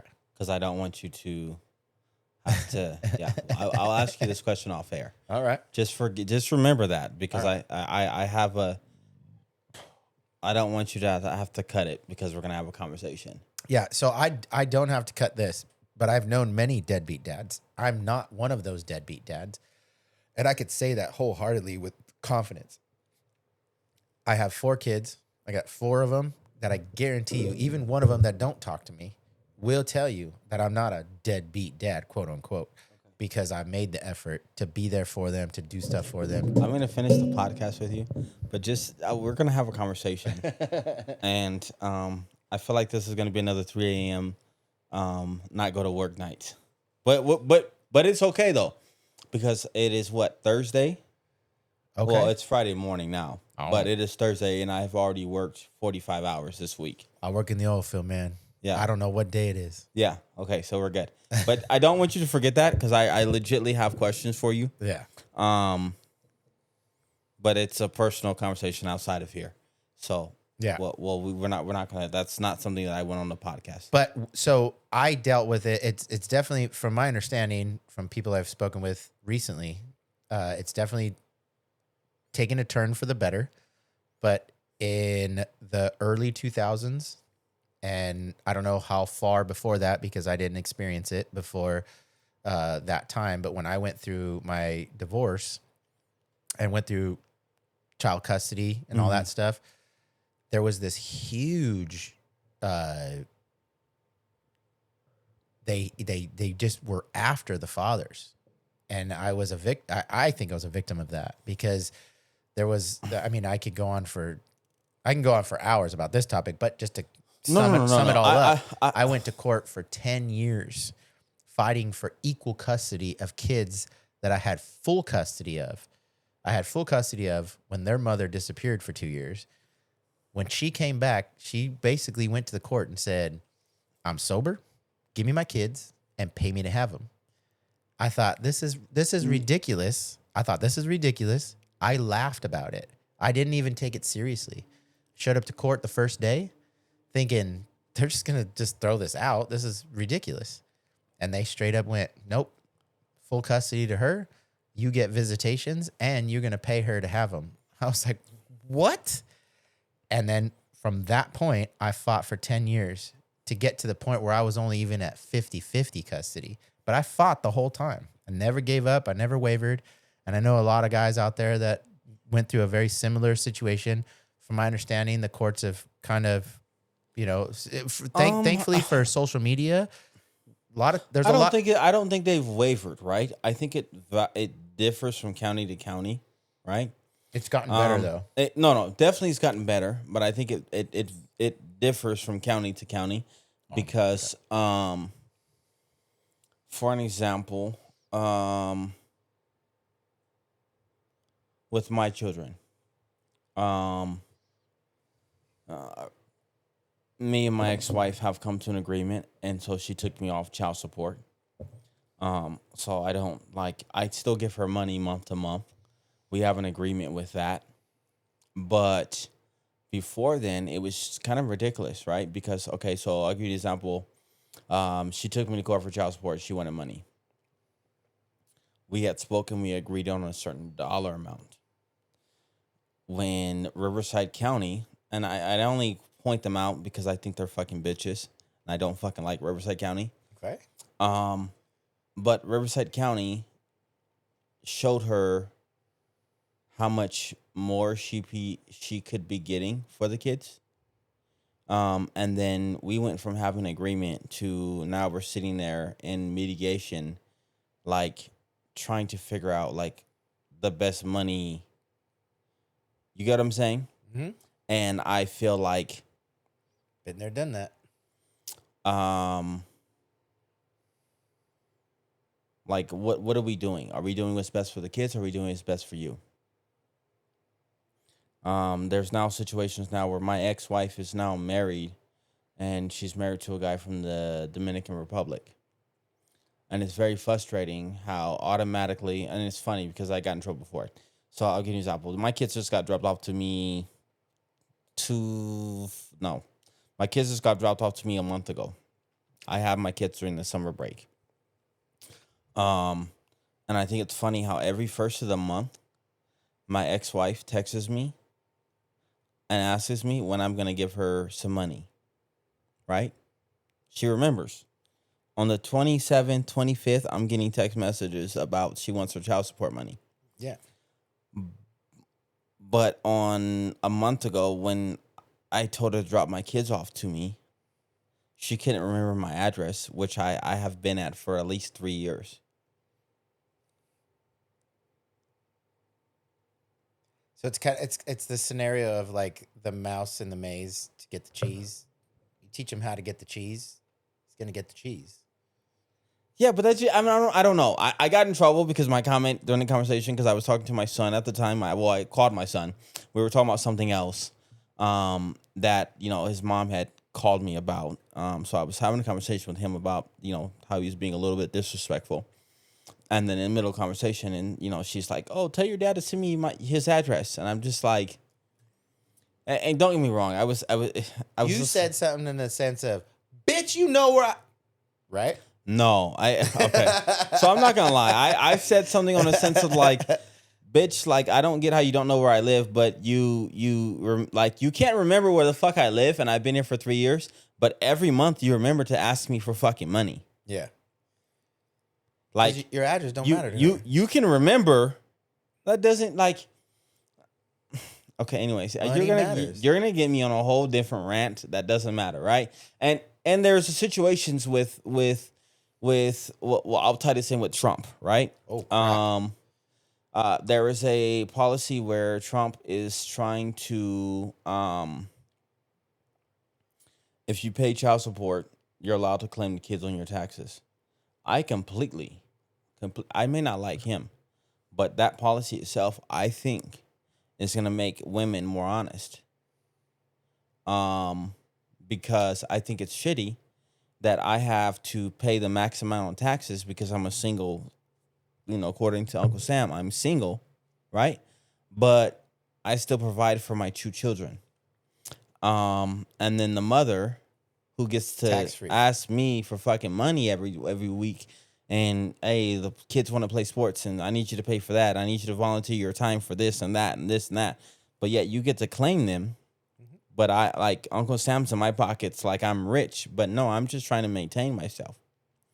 So when I say Riverside County, I'll tie it all back in. And when I say I don't like Riverside County is because at the time I was making after taxes $3,000 a month. And they were trying to have me pay $1,500 a month for both of my kids. Yeah, half your shit. So explain that. No, I get it, right? But explain it to me to where it makes sense. You want me to go to work? Oh, I got a better one for you. And like I said, this one will go on forever. So I'll just cap this one. I'll give you one of 1,000 examples. Okay. When I was battling for custody and doing all this stuff. Okay. But I was obligated to give her money. Okay. The ex, right? Yeah. I was obligated to give her money. She got that money tax-free. I had to claim that money. Okay. I had to pay taxes on it. Okay. And I had to provide medical insurance for the kids. It was my responsibility per the courts, which if the courts didn't say anything, I was going to do that anyway, right? Well, we came to a situation where I was in a new job, and the new job wanted to charge me $900 a month for medical benefits. So I look at it and I look it up, and it's, oh, okay, well, you can get, because you don't make that much money, we can get you on, at the time it was called Healthy Families. It was a program, right? And IAHP. Whatever it was. Yeah. And it was going to cost me $94 a month for all the kids. Okay. So I went to go file it, and they go, okay, well, show us your taxes. The program, they show us your taxes. Yeah. I showed them my taxes. They said, these kids aren't on your taxes. I said, oh, my ex-wife gets to claim them, so they're on her taxes. Yeah. And they go, okay, well, she needs to submit the file. She needs to file for these benefits. And I said, okay. So I called her and I said, hey, do me a favor. Can you fill out this paperwork? And then that way, like, it saves me. At the time, I wasn't making shit. I was making like $18 an hour. And it was going to save... My bad. We're recording a podcast and I'm crashing again. My apologies. It was going to save me $800 a month, which was substantial. She said, to my face, fuck you, pay me. I will not fill out this paperwork. I will not file this because it's costing you money for me to not. So because it hurts you, I won't do this. And I said, you don't understand. Like, this is better for our kids. I took that to court too. I was like, hey, look, she's doing something to the detriment of our kids. That $800 more that I have to pay for that's $800 less that they're getting in my house. She's like, I don't care. I don't care. No, I don't. Like, straight evil in the courtroom to the judge. I don't care what happens to him. I just want my money. That's it. And the judge, San Bernardino County Court, equally evil as Riverside, was like, okay.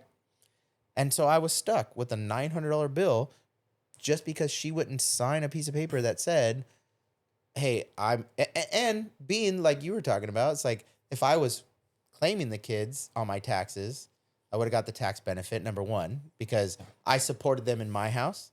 I supported them in her house. All their support was coming directly from my finances. Why wouldn't I be able to claim them on my taxes, which was only at the time, it was like a $3,000 tax credit at the end of the year, which was great. But I didn't get the tax credit. I couldn't do the whole benefit thing. Okay. So I think at that time it was evil. No, right. So, but even then, right. So a lot of people like, oh, it's a tax credit. No, I don't give a fuck about the tax credit, right?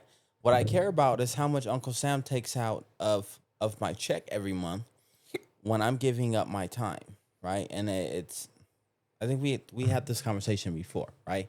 Like when my mom passed away when I was 30 years old. Like, my value of time changed, right? So for me, time is everything, right? Time matters to me, and we talk about our selfish thing, right? Like, time to me now matters, right? Yes. And how you spend it, and how I spend my time with who matters, you spend it with, and who I spend it with matters to me, right? Which is saying something that you're here tonight hanging out with me. Oh, yes, definitely, right? Because I just told you I've been here, today's Thursday, and I've already worked 41 or 42 hours in my job. So you can just imagine I have my boys at my house right now. Thank you, Carl's Jr., for feeding them tonight. We're not sponsored by them either. Just FYI, I just joking. I'm gonna grab you your other tall can. Yes. You want the bitch drink? Wow. It's called a grown man drink because I may go to work. I may go to work tomorrow, so I need something that's gonna be able to function. Really, you know, it's funny that I only bought that drink. It's really not a bitch drink because this is 8%. Yeah, right. So I only bought it. I only bought the second one for a reason, right? I was like, I'm gonna go have one with Anthony, have a conversation. I didn't think we were gonna do the podcast tonight, because you said Zion said no, right? So I was like, damn, I was really like, I kind of like had my answers for some of the questions that we had already looked up, and I was like, okay, I think this is gonna be a good podcast. What was the question? Did I put something out? You did. Oh, I did. Well, you've already got on me about being on my phone, so I'm not going to hop on my phone. But if you want to pull your phone out and look at the questions you have, some of them I think were legitly, and I legitly was sitting there like, yo, I think this is going to be a good podcast because the questions that you were asking, right? Mine is Zion. I think it's a man-to-man conversation that most men don't have, right? I'm just kidding, Zion. I love you. Fuck you for not showing up. Oh yeah. I do love you. Definitely that, and the fact that you threw me so quickly over to my fucking to voicemail is not cool, bro. By the way, I'm just letting you know that It's all good. This is a They're Here podcast. Well, he's not here. It's no longer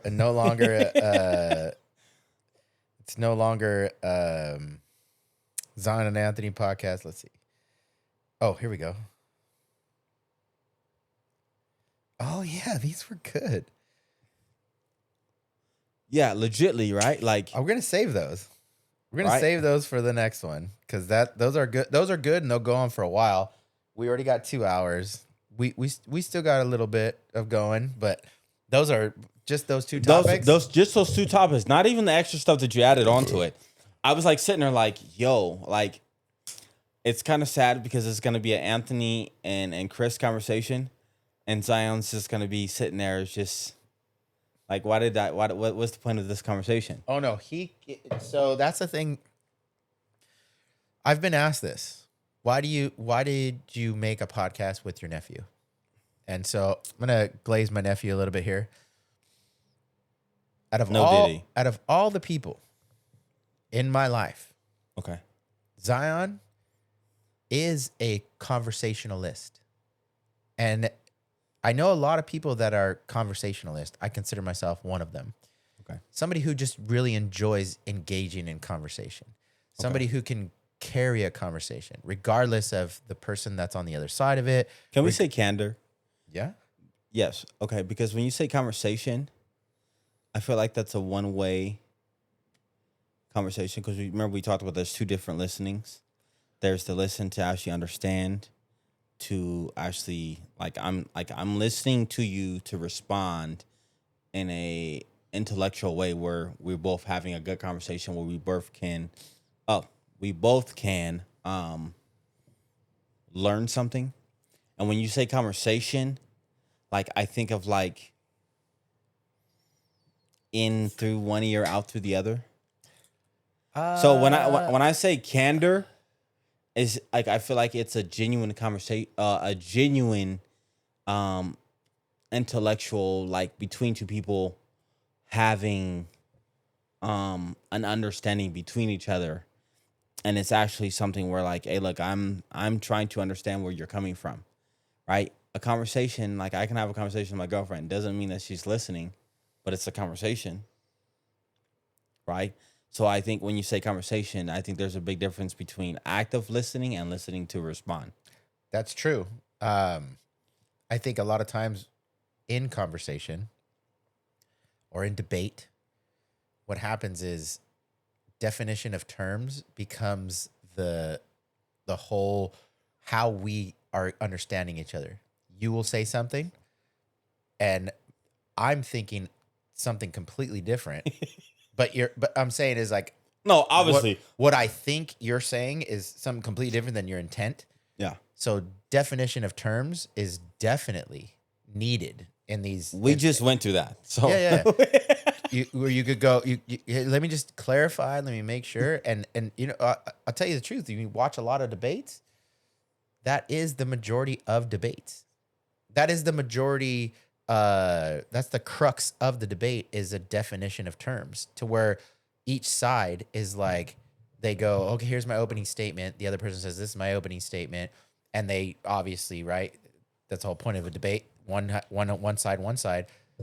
But the definition of terms becomes really relevant in a conversation, because that's when you go, oh, I actually understand. We lost the wide angle. It's all right. Still going. So one of the issues I have with these cameras is they overheat. Oh. Well, we are in Southern California, and it is. It did get. I think it did get up to like 109 today. So. No, here's the funny thing is, I never plugged this one in. So it was a user malfunction. Yeah. So I actually did that on purpose. Because that cable that goes across there, I didn't want you to trip on it when you came in. Oh. And so I was going to go, once you came in, I was going to plug it in. And then I forgot. So it did, the battery died. That's all right. Oh. But I tried to do when I worked on my bike those last few days. How's it running? It's good. But I tried to record. How come you don't have it in the garage? You have the space for it. Well, because I pulled it out, take it for a ride, and put it out there. But I tried to record like a whole how-to video because it was a pretty extensive job that I did. And the fucking camera, it's been fucking hot as fuck the last couple of days. Yes. Middle of the day, that camera kept overheating and fucking dying on me. Yeah, it's funny because I keep telling my boss, I said, by the end of the summer, I'm going to be African black. And he starts laughing. Which is different from regular black? Yes. I think. Like, if you look at pictures, like, you could tell who was in the field and who was the house. See, that's only something you could talk about. I'm just saying, right? Like, there's a little animosity between light skins and dark skins, and is there? dark. Yeah, you never. Yeah, there's a lot of like. I mean, it's like wearing white Air Force Ones and wearing black Air Force Ones. See, you like, lost me. I don't know what that is. Oh, you gotta look up YouTube. Difference between wearing white Air Force One and black Air Force Ones.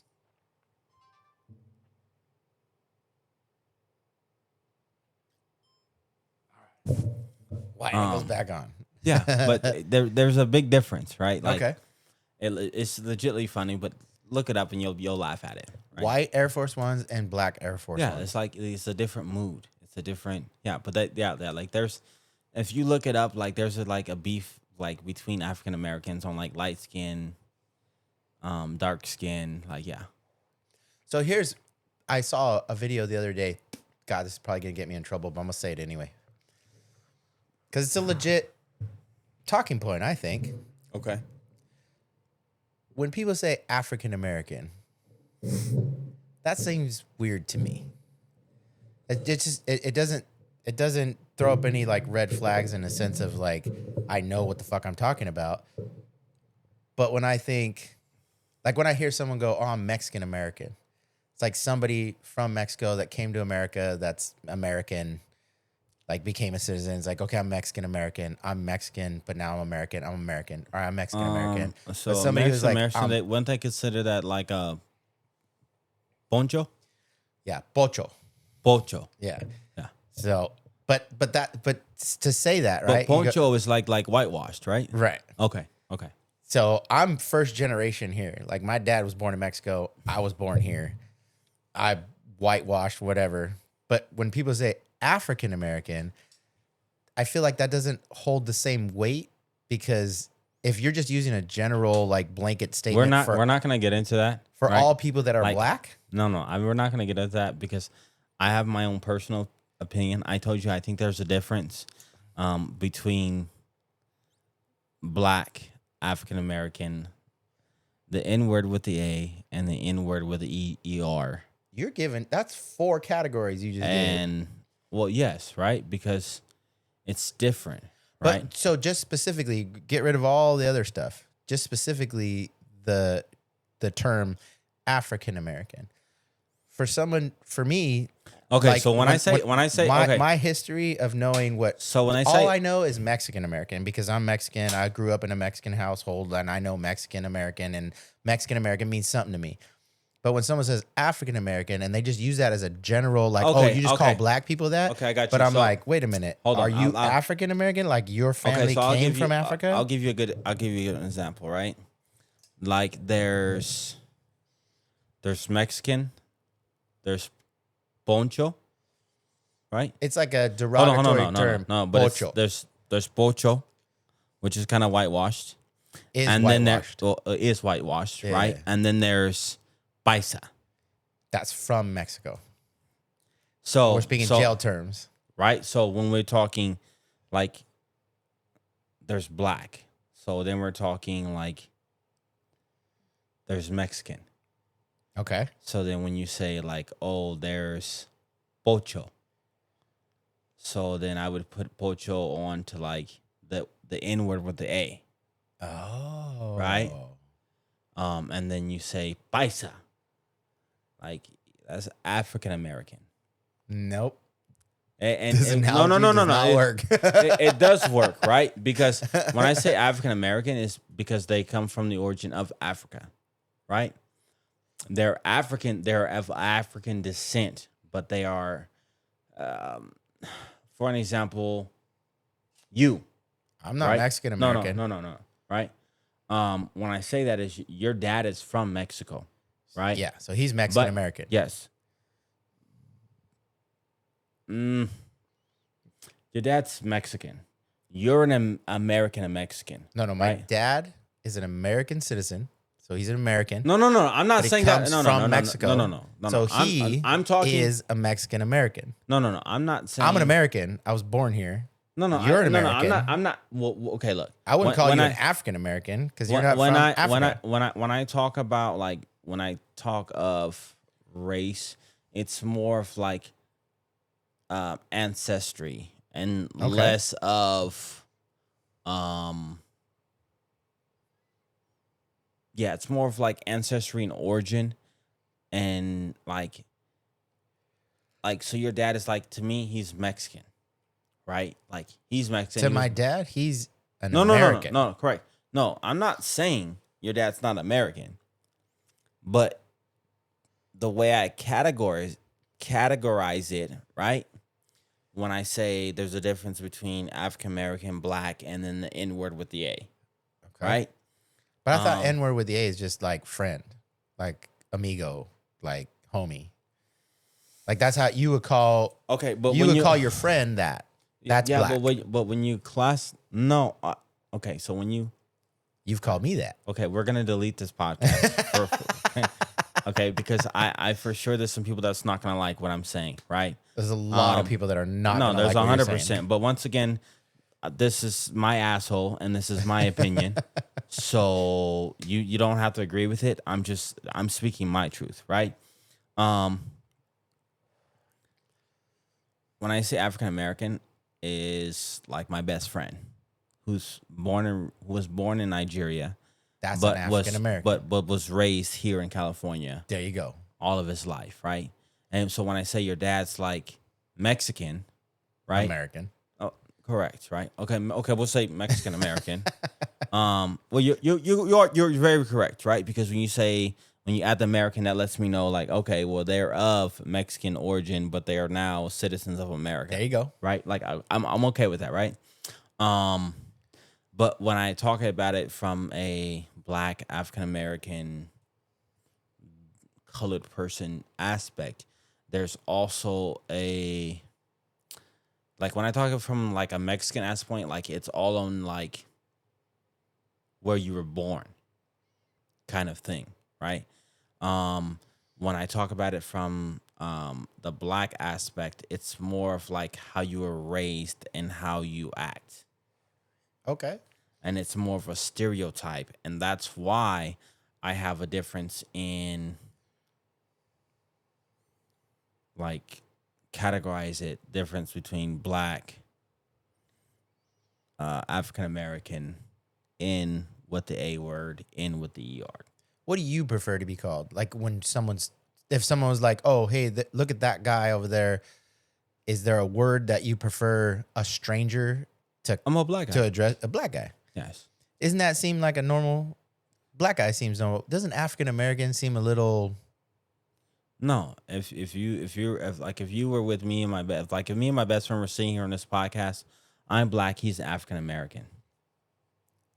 Because he's from Africa. Yes, he's from Nigeria. Okay, there we go. He's Igbo. Yeah, that makes sense to me. Right? So, rest in peace to his father. But my son's middle name comes from the nickname that his father gave me. Which right? is? Ezeka, Oh shit. or short for Eze, which means the king. So like that's why, because of him is the reason why my kids don't have regular names, or like I can explain why my kid got his first name, why he got his last name, why he got first name and at least middle name. I can explain why my kids both got those. And it came from my Nigerian friend, because they don't just name their kids just to name them like we do in America. They actually, like, the name means something to them, whether it was something that they were going through, something they did. Like, the name has a meaning, or something I want you to accomplish in life. Like, it all has a meaning. That's dope. Yeah. So, yeah. My kids' names, I think you know this story. My son was supposed to be Captain Danger, but it got denied. It got vetoed by all the women in my family, and I was not allowed to name him Captain Danger. So his name is Talon Chase, which is a name my wife came up with, and all 4 of my kids are all named by their mother. Okay. So I just had to go, okay. yeah, both of my sons, their initials is my birth month, and that was done purposely. I was born in December. Both of my kids' initials is DEC. Oh, interesting. So I have Desmond Elijah Christian. Seems arbitrary, but interesting. I have Desmond Elijah Christian, and then I have Dustin Ezeka Christian. All right. Wait a minute. Christian's your last name? Yes. What the hell? So you want to know why they call me Chris? Okay, I got you. Hold on. I just want to put this caveat. The only reason why I bought the second one is because this one says strawberry plus lemon, and then this one says strawberry and lemon. So I want to taste that there's a difference between the both of them. But yeah, that's why I only got 2. But this one says smash, so I'm kind of scared that I've already gotten to my limit. So You don't want to open that one. I really don't, but You I don't will. have to. No, I will, because you had another shot here, and I have the option of going to work tomorrow. So You do. no. I really do. My boss, I told him, I was like, look, I'm already at 42 hours. I know you want me to come in on Saturday, and he was like, well, take tomorrow off. Well, and I thought about it, like I could work 6 hours and get this little $200. So we'll see after this second smash. If you don't want to open that, you don't have to. I'm not going to press you. No, I'm not. But so I did know that your name was. Oh, you heard that. I knew. Cheers. I knew that your name is Delancy because of fantasy football years ago. I also know that we all call you Chris. And I also know that Chris comes from Christian, but I didn't know that Christian was your actual surname. Okay. So Interesting. What's your actual, give me your full name, beginning to end. you're putting on the podcast. I can't do it. We got to put it out there. Okay. Is there like some in it? Come on. That is funny, right? Because when that's funny, and Zion, please, I want you to cut that piece out because it's super funny, and I'm sending it to all my African friends. Okay. No, right? So, yo, you got me on that one. That was just hilarious because once again, my best friend is African, so we used to have a joke like, "Have you ever heard of an African drive-by?" Blow darts. There you go. They're like, African drive-by is the most quietest thing in the world. So my buddy, who's Nigerian and from Africa, we used to make jokes. He'd be like, "Hey, bro," and he'd be like, shut up, that's not funny. Yeah, so it's kind of funny. Anyways, so my real name is Delancy, which my mom got from, I guess there's a song in a street in San Francisco called Delancy Street, and I think there's also a street in, I know there's one in Northern California and in, I think, New York. It's called Delancy Street, and it was a song or something like that. My middle name is Jovante. Okay. I don't know where the hell she got that from, but it is, right? Because me and my older brother, both of our initials are DJC. So my brother's name is Dante Jamar Christian. Mine's is Delancey Javante Christian. Okay. Which is weird, right? But I could see that theme being like the initial thing because the initials thing. Yeah. Because my daughter, my firstborn, Alora Camille Espinoza, was supposed to be, if she was a boy, she was going to be Anthony Carlos Espinoza Jr. Okay. Because I'm named after my father, but my middle name. So Anthony Carlos Espinoza. And then my daughter was going to, if she was going to be a boy, was going to be Junior. But it was a girl. So how come you didn't switch it? Well, I kept the initials. So I'm Anthony Well, Carlos but I'm Espinoza. saying, like, I think it would have been cool, right, if you'd have switched your name and not made your son a junior. So you could have done, like, Carlos Anthony Espinoza. Well, no. So I had... which would have been cool, though. I have 3 girls, and my boy was the baby. I was only involved in naming 2 of the girls because one of my daughters had a different father. But I was able to... Hold on, time out. Don't. Mackenzie's my stepdaughter. Oh, okay. But I've had her since she was 3. No, Kenzie's my nigga. Like, we're good. Like, that's my dog right there. Yeah. So I raised her. Fuck with Mackenzie in the street, and I'm gonna fuck you up. Like, that's my dog. So I raised her, but I wasn't involved in naming her. But I was involved in naming the other ones. And every time it was a boy, a girl, if it was a boy, it was going to be a junior. So with Allie and Amma, they were supposed to be juniors. Oh. And I got no. So you couldn't name him Anthony, so you just give him an A name. So I gave him an A name, right? So with Allie, her initials are Ace, my initials are Ace, which is why I got the tattoo of the 2 aces. It's Allie's tattoo. But then with my son, I wanted to name him Captain Danger, and it was not allowed. And so I'm glad. Thank you, Kelly. Well, Kelly, very smart. Here's my thing. Very smart, Kelly. When she suggested Talon Chase, for some reason that just rolled off the tongue. I was like, you know what? I like it. We're good. But then she did let me name the dog. Hold on. So our dog's name is Captain Danger. Hold on. Talon Chase. Talon Chase. That sounds like a snitch name. He's not. Well, no, but like far from it. Like, I want you to say it though. I want you to close your eyes. So she got it. She got the name Talon from there was no, I'm not. I get it, right? Like, I just want you to slow down and say it though for me. There was he was telling, and then there was a chase. Yeah. All right. I see it. No, that's my guy too, though. Like, that's. So I get the whole keeping the initials the same. It was pretty cool.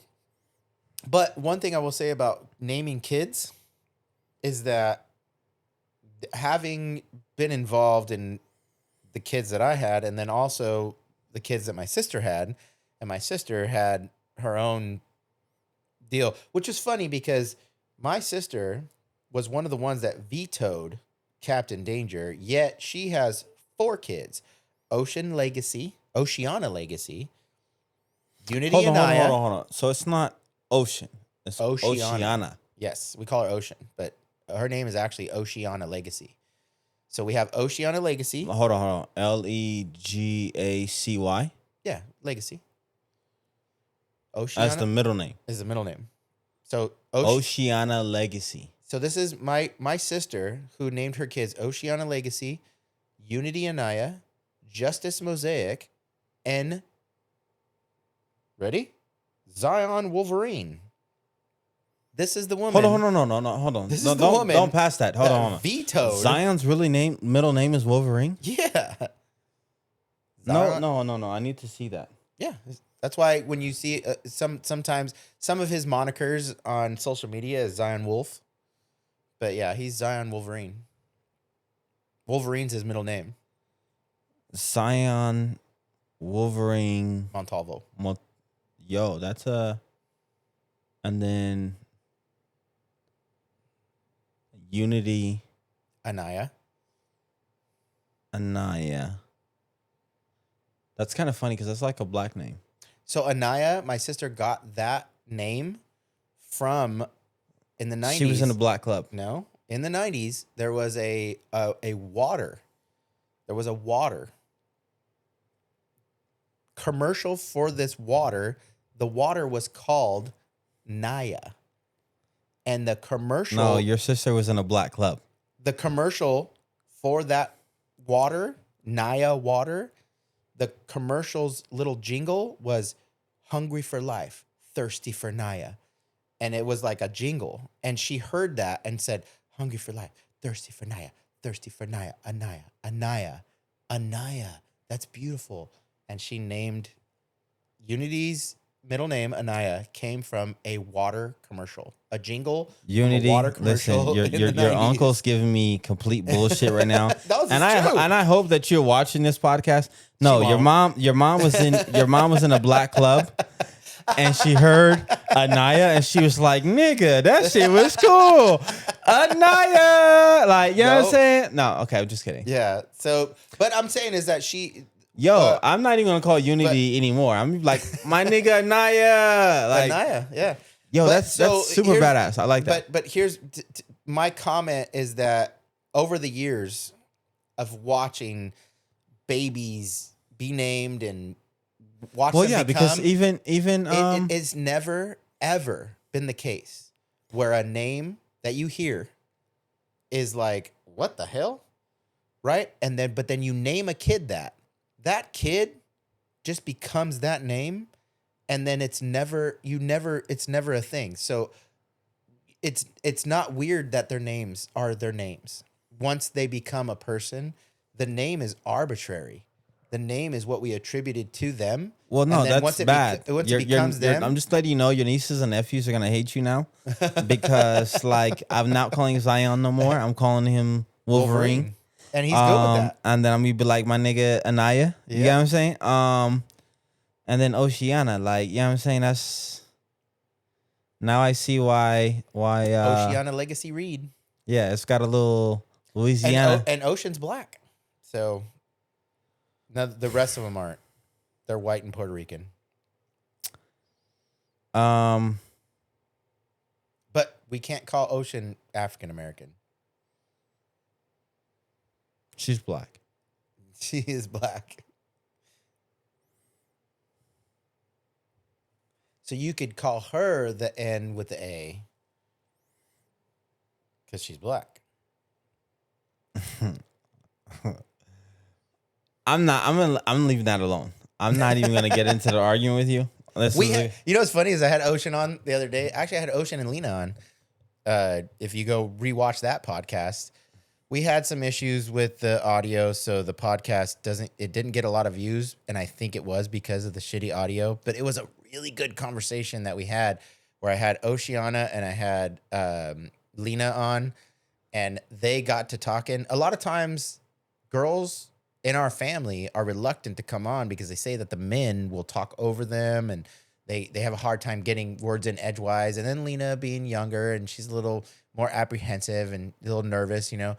And so she came on, and so there was times in the podcast, if you rewatch that podcast, which was an amazing podcast, minus the shitty audio quality, but there was points in time where I had to look at Zion and go, like, let them. They were going off on their own. No, you know what's things. Funny is because I just was speaking to. You know what? We're gonna pause this. Okay. This is the one time in the long form podcast. These are the times that I actually do cut and snip it out. Okay. I have to piss. Yeah, me too. Okay. I was yeah. It's pee break time. I gotta water the trees. Just so everybody in the podcast world knows, we just went and peed in the front yard together, facing each other and crossing streams. No, we had no eye contact though, so it's not gay. See, he gets me. All right, back to I forgot what we were talking about actually. Oh wait, shot. Yes. Yo, killing me.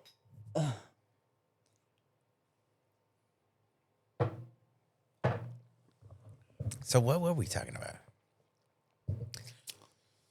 Oh, females conversation. Oh, okay. So we had the podcast. Okay. And we had Oceana and Lena on. And there was times where I had to tell Zan, hey, let's let them talk. Yeah. Because they were talking about stuff that we don't have access to that. Like we're not young females going through life in today's world and whatever, because Lena's super young. She's the same age as my second to youngest daughter. And Oceana, she's a little bit older, but she's still a young woman dealing with life, Young whippersnapper. And so when they were going at it, I had to tell Zion, because again, back to what I was talking about earlier, he's a conversationalist. So a lot of times we like to butt in and add to the value of whatever's happening. Oh, you said something, I got something to add to that, and blah blah blah blah blah. But sometimes just let them, And so there's some points in that podcast. It's titled the Zesty Podcast. I think it was episode 21 or something like that. Okay. But it was amazing. There was a lot of times where they went back and forth and they were just speaking from their own perspectives, And what's interesting is actually I've had conversations with Lena about specifically about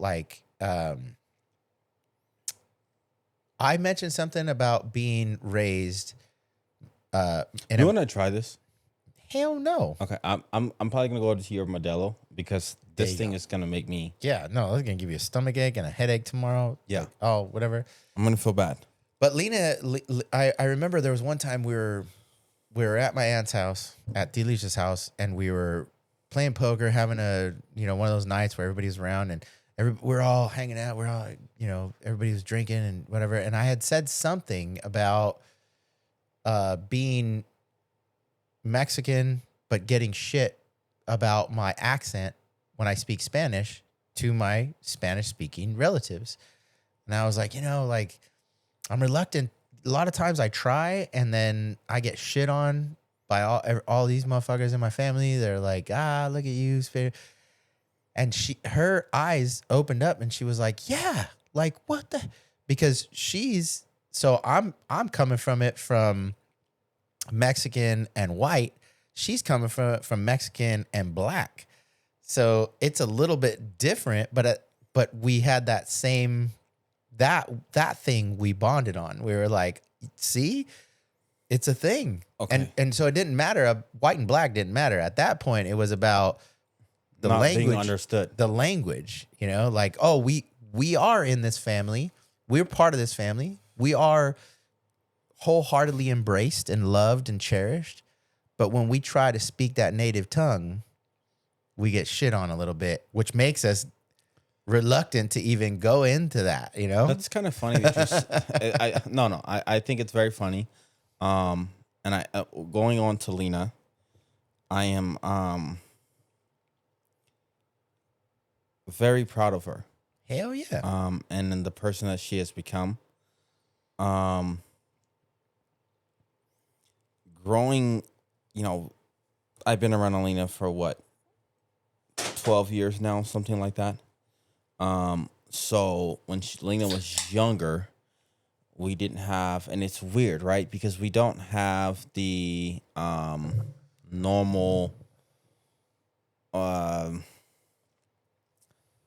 father-daughter, or like me and Lena's relationship isn't like that, right? We're more of friends. Yeah. Right? That makes sense. And when she was younger, it was a lot difficult to have conversations with her, on multiple reasons, right? Like, because you don't want to be that creep, or you don't want to be, get what I'm saying? I get you. So having a stepdaughter was obviously very, very awkward and weird for me. And I'm one of those, like, I'm glad I didn't have girls type guys, because I'm very, I think my daughter would have hated me. Well, why do you say that? Because I'm like, well, let me tell you like this. For sure, I know you pretty well. And coming from a person who has 3 daughters, I can tell you, if you had a daughter, all doubt would have been removed. Oh, no. For I'm not saying that, right? Like, I just feel like, because when you, like, there's a lot of weirdos in the world today, right? So for me, Lena talked about that on the last podcast. Yeah, and I didn't want to, and that was the thing, right? Because it's like, I didn't want to be that weirdo. So, like, there was a lot of things where, like, not that I don't think, like, Lena knows now that she's older, that she's 18 and she's grown. So I've been able to kind of open up with her a little bit. Lena's 21. Well, no, it's correct, right? Like, the fact that she got over 18 made it a little bit more conversation, because now I can have that, like, that conversation with her, right? Like, it's different from, like, 15 and trying to, like, be the cool person, and being 18 and being able to be like, look, you're an adult now. This is what life is. Yeah. So I think me and Lena's relationship, and me and her mom talked about it recently. Like, I think me and Lena's relationship has become a lot better the older she's gotten. And that's just because I feel like there's no creep. Like, I don't have to worry about the creepy side. Get what I'm saying? Like, I can actually have a conversation with her. Or you'd be surprised. I've spoken. I'm not trying to interrupt you, but I definitely want to make sure that you understand this. Is that there is so many people that are in your same exact position that when you say, like, I don't want to be that creep, most men have that exact same notion when raising or being introduced in a position of, like, a stepdaughter. Or even just being around, like, nieces and stuff like that. Yeah. Like, I hear that a lot. I've been in situations where even parents are like, oh, I just, this feels weird or that feels weird. Yeah. And then, and at that point, it's not about fuck what everybody thinks. It's about, like, you, like, if you're, whatever you're good with, whatever you're comfortable with, the relationship you have with that person, you should be okay. I mean, it's shitty to say that there for sure are creeps, and it's why it makes every man judge it. Yeah. You know, it makes every man think it. Yeah. Think in the sense of, like, oh, I'm gonna tiptoe here because I don't want to get shit for it. And not even that, right? There's two factors when it came to Lena, right? Like, there's the factor that she still has and I have kids, and my ex-wife is now married, so there's the factor of being a father that is very important to me, right? And when she got married, I had to have that conversation with my kids of, like, how do you feel that your mom's getting married? And to my boys, to them it was more of like, that's mom's man, not our dad. There you go. And as long as he understands that we have a father, we have a dad in our life, like, we want you, and that's the approach that I took with Lena, right? Like, I'm not trying to replace your dad. I'm not trying to be your dad. I just want to be a positive role model in your life, to where if you and your mom don't get along, or you and your mom are arguing, you know, you can come to me and we can have a conversation, and I'm there and I have your back, and I'm always going to be there for you. But also, you get along with her dad. Well, yes, right? Like, and it's weird, right? Because that's not weird. No. We talked about this that night. Yeah, right. But it's weird to an extent of, because most people think because if it's like your ex, you're not supposed to get along. Everybody gets along with Elijah. Well, no, right? Like, I'm not saying her father. I'm not saying Elijah, right? I'm saying period, right? Because there was a point of, like, when I was divorcing my ex-wife where, like, she thought it was weird that I was still coming around for my son's birthdays. Like, I didn't care that the dude that she was dating was around. That is weird. Like, no, I don't. I'm not here for him. Yeah, but what's weird to you is a different conversation than what's weird for the scenario, for the situation. Yeah, but I mean, we'll talk about it, right? I'll talk about the situation. If my so ex-wife and no. Angelica have a better relationship than me and her. So what I'm saying is like right now there's scenarios where you can go, oh, Elijah's there and you're there and Angelica's there and everybody's there and we're having a good time. Totally normal because of all the people, because of everybody gets along every day. But if there's ever a point where for me, like I can't just show up to my daughter's birthday at my ex-wife's house because it's not okay. You know what I mean? Yeah. And so for me just to go, oh, but I'm okay. Like I'm cool with it. Fuck all y'all. You all should be good with it because I'm good with it. And I don't care, whatever. That's weird. But I will definitely tell you this, right? Like Angelina and her mom have made it to where it has been very comfortable in that situation for myself, right? I remember. So I'm on your ex-wife's side right now. For you going to your ex-wife's fucking spot and blowing it up. No, because at the end of the day, we have to separate like relationship from personal,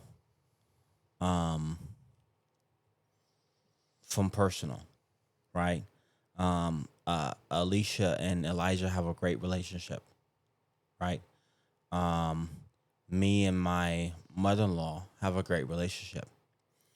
There's been times where, like I told you, I would come over to parties and stuff like that. My son's birthday party, and the ex-wife be tripping. No, me and my ex-wife wouldn't be talking, but my mother-in-law, and my father-in-law, rest in peace. Like we always had a great relationship, and thanks to Angelica, who's Lena's mom, like I was able to be that person that was able to co-parent with the mom, regardless of our opinions of what we went through. And she's been that kind of buffer between me and my ex-wife. So when me and my ex-wife get in an argument, we no longer talk, and I'm ignoring her or she's ignoring me. Angelica has been that person to chime in and help out. Well, not even chime in, right? Like but when she chimes in, she's telling you, like, "Hey, you need to." Well, no, not even then, right? Like Angelica's that buffer. Does she ever tell her something? Like, hey, you were wrong in this situation or whatever. Or is it only the other way? So Angelica doesn't Angelica understands the purpose of kids, and she's very kid friendly. Yeah. So she'll make the point of, like, whether it's me or to my ex-wife, she'll make it a point of, like, it doesn't matter how the fuck you feel. It doesn't matter how the fuck Chris feels. It's about how the kids feel. She sounds like a mediator. Yes. So, like, if we can't communicate to each other, Angelica makes sure it's that she's the mediator between my ex-wife and myself. Whether it's me not being able to communicate how I feel, I think, with my ex-wife. I can guarantee you she does not want to do that. But that's a selfless act right there. Well, no, right? Like, I wouldn't say she doesn't want to do it, right? Because I guarantee you she doesn't want to do it. Well, no, right? Like, nobody... No, because I think, once again, I told you she's like... she's all about kids. Yeah. So for her, and I'm different. Like, I'm not about kids. What? No. Like, clip it.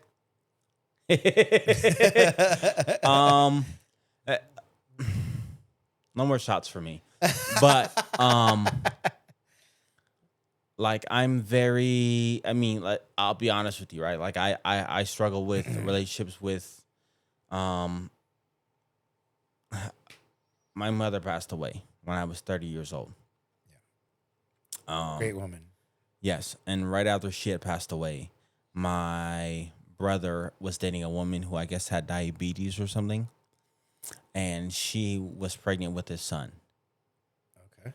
And I made a comment about it when she and the baby had passed away that he did not agree with. Right. And when you say the comment out loud, it sounds very harsh, but I'm also my therapist tells me I don't see things in gray. I see things in black and white. So for me, I'm very matter of fact type person. Um and so um thankfully we attract our opposite. So for Angelica, like she knows how to dabble in the gray, Okay. which I don't like the gray. Either I'm gonna love you or I'm gonna hate you. Either it's gonna be right or it's wrong. There's no in the middle for me. Okay. Um, so that's just my aspect on when I look at things. And so with Angelica, it's more of like she's in the middle. So she's my better half. And that's just honestly, right? We're not married. But she's my better half. She's my equalizer. She keeps me from getting too high, from getting too low. She brings out the better in me. That's dope. And so when you talk about it, it's like it's very. I mean, it's weird, but it's very like, yo, I don't get how you guys do this, right? I can totally get where you're coming from because I feel very similar when people do the things that you're describing. I also go, wait, how are you doing that? You know who's infamous for that is my mom. Being able to dabble in that gray. And it's like you're describing. It's like when you're in a situation with a specific individual and you see it black and white and somebody that you really care about and you know has the best interest of everybody involved come in and dabble in the gray, you do kind of go, all right. You know, it's funny that you say that, right? Because coming into the family, right? When I first started,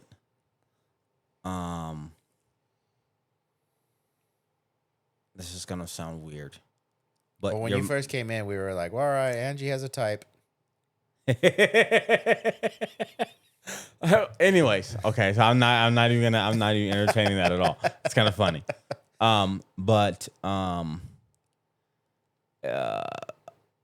through the years, your mom has become, and we're gonna cut it here, but your mom has become my favorite. Oh, Right? Like at first, me and your mom was just more of like a hello. Me and your dad clicked from day one. But through the years, the conversations between me and your mom, she's just become my favorite, right? Like she's gonna keep it 100 with you. She's gonna tell you how she feels, but she's probably, and I hope the Theas don't watch this, but she's probably the closest Thea to your family that actually does some real active listening. Oh, okay. Your mom, I've grown to respect her, and love her because she active listens. And You've mentioned that several times throughout this podcast, and so I could see that holds a lot of weight to you. Well, no, because it does, right? Like there's a difference from like listening to respond and then listening to understand, right?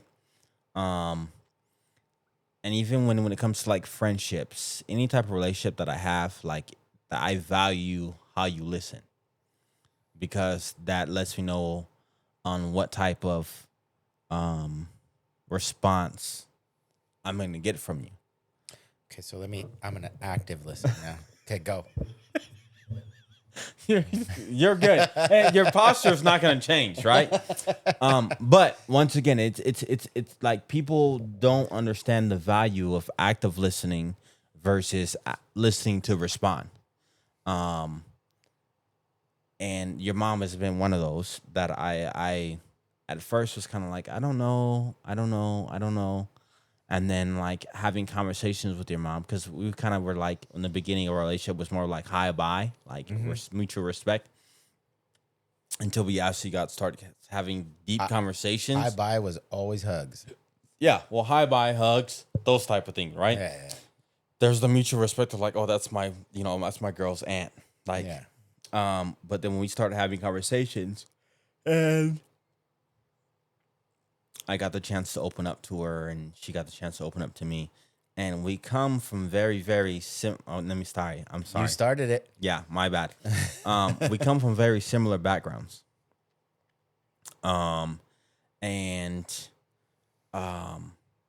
Yeah, your mom's a very, very good active listener, which has made her like my favorite. Now when you're talking Theos, that's a rough one, right? Okay. Because I have a favorite for all different situations when it comes to Theos. Well, see, we did that. That was your own. That's my own thing, right? When I'm saying Theos, like your mom has like catapulted herself to one of my favorites, right? Like I know that I can have a conversation with your mom, and she's going to give me some down to earth, non-opinionated advice. And I love that, and I can respect her for that. You know where that comes from, though, right?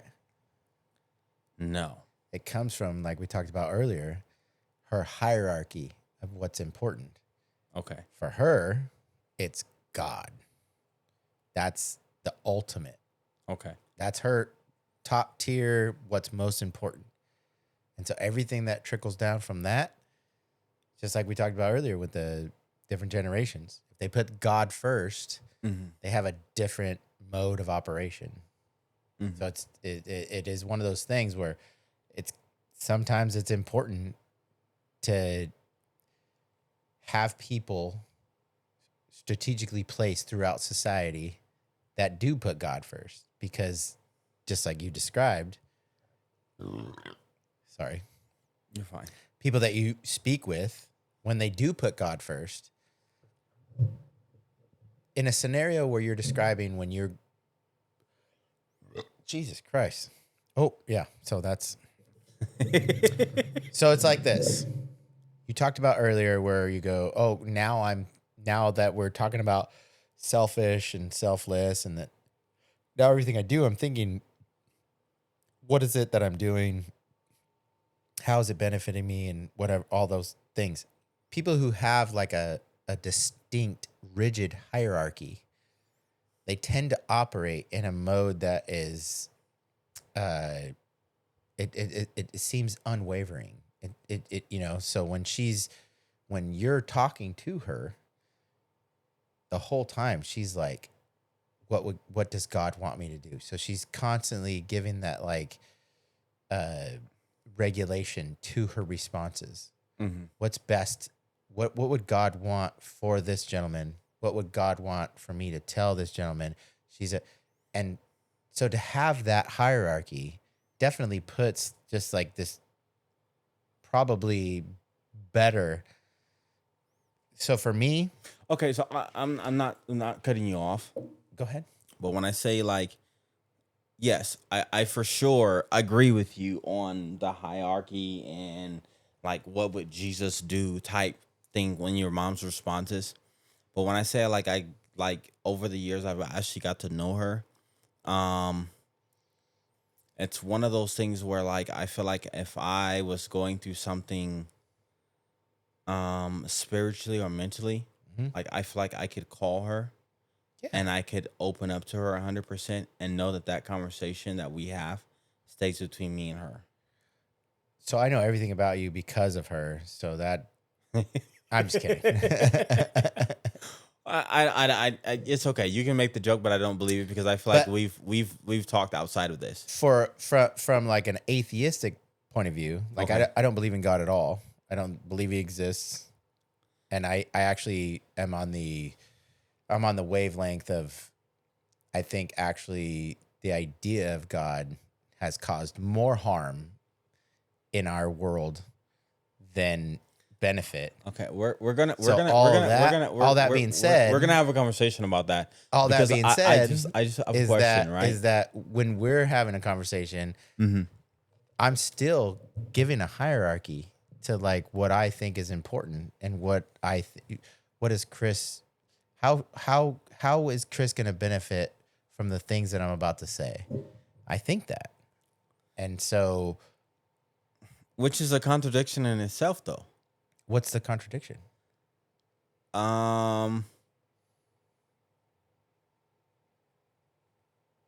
Because there's still some biblical instance to your response, right? Okay. Because it's almost like your mom, right? Like I told you, some of her responses and some of like the reason why I've fell in love with the relationship that we have come to agree from, nephew to aunt. It's because she does the WWJD, right? What would Jesus do, right? And even with you, right? Like I get it, right? Like there's a struggle between.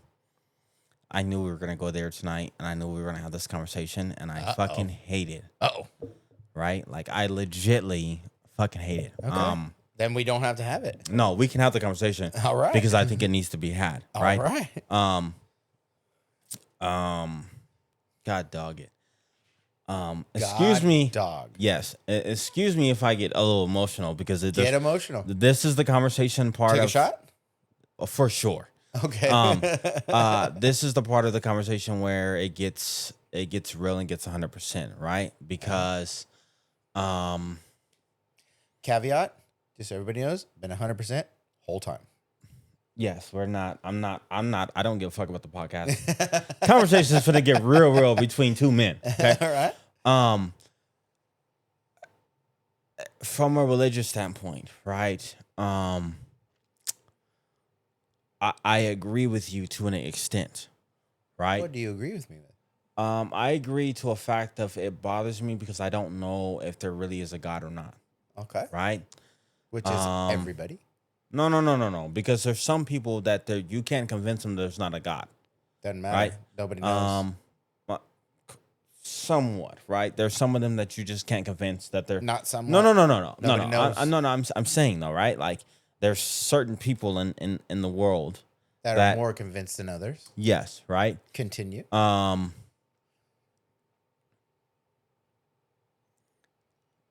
I grew up in church. And when I say I grew up in church, I really grew up in church. I didn't have a TV in my house. Having shorts above my knees, I was going to hell. Having shirts that showed my elbow, I was going to hell. Watching TV, you were going to hell. What religion did you If a woman cut her hair, I was going to hell, or she was going to hell. Muslim? No, I grew up Pentecostal. Okay. So women cutting their hair, wearing makeup, wearing pants, wearing a wedding ring, men. All about that Deuteronomy. Men having facial hair. Like I grew up very, very strict when it came to religion. Okay. Right. And that's why I kind of I'm happy but sad because I feel like the conversation that you text that you wanted to have on the Zion podcast was gonna get to this. Okay. Because some of the questions that you asked, or the two questions that you asked, I feel like leads back to what we're having now. So I feel like it's a conversation that was supposed to be had. And that's the only reason why I'm going to go ahead and have it with you. Let's have it. Not like that, but you get what I'm saying? Like there's like, we're like Zion was supposed to be here. These are two questions and I already had responses to them. And then like, and kind of went to why I kind of know there might be a God because like there's certain conversations I feel like need to be had. And unless they're had, like, anyways, I'm not going to get into that. But going back to your mom, right? And going back to my instance of like God, right? I struggle with the instance of God for two reasons, right? Get it. There's the one where I had an army friend who said, well, if God's real and he's out there, then why would he kill babies that haven't done nothing wrong? That's a good one. Right? So you look at it from an aspect of like, damn, like, right? So that's a mind-boggling one that I sense to just kind of like push off to the side because I don't have an answer to that one. Nor there's you do. Well, no, there's God works in mysterious ways. That's your answer.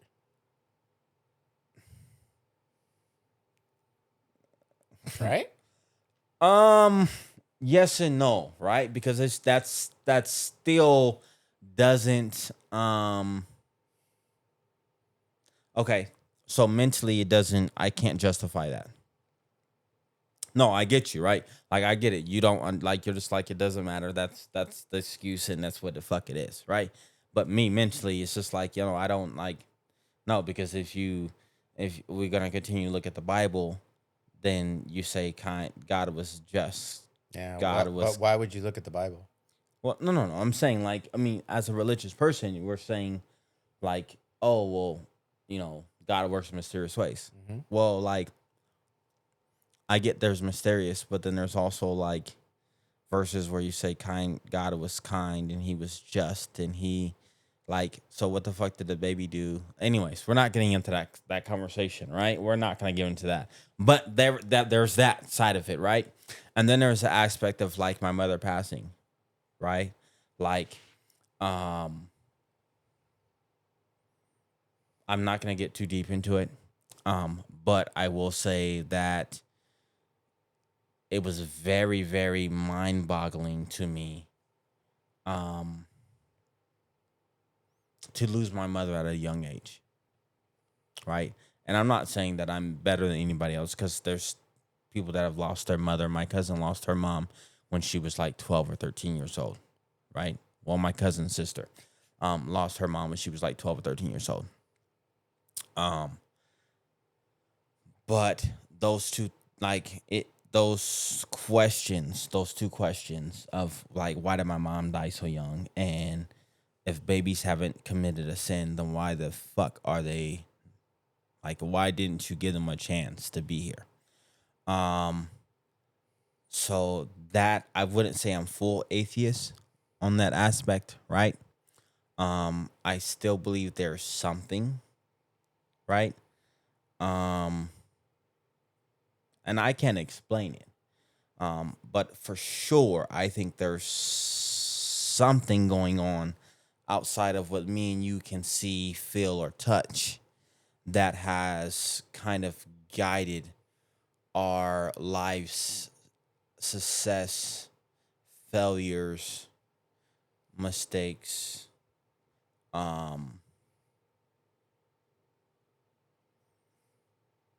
Yeah, there's something out there that I feel like has had a hand into how our lives have shifted.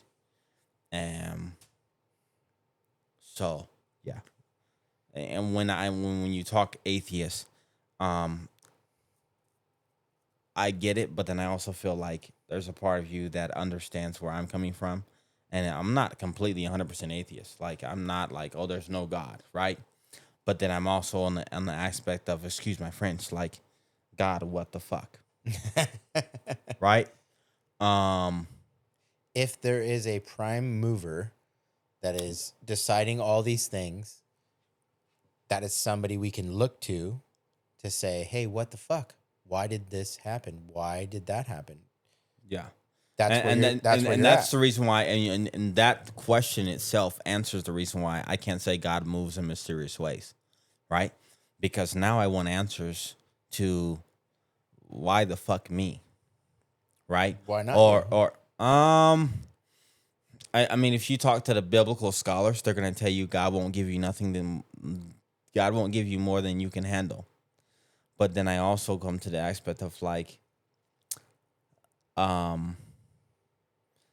I understand he won't give you more than you can handle, but how much am I supposed to handle? right? And and this is where the Bible for me, right? This conversation, this is where the Bible gets contradictory to me, right? Because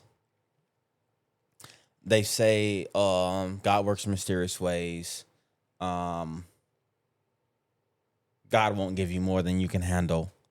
But then I also come to the aspect of like, if you're going to do this to me,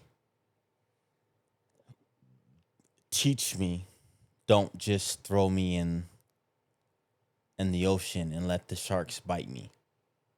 Or don't throw me into the mountains for the wolves to mess me up.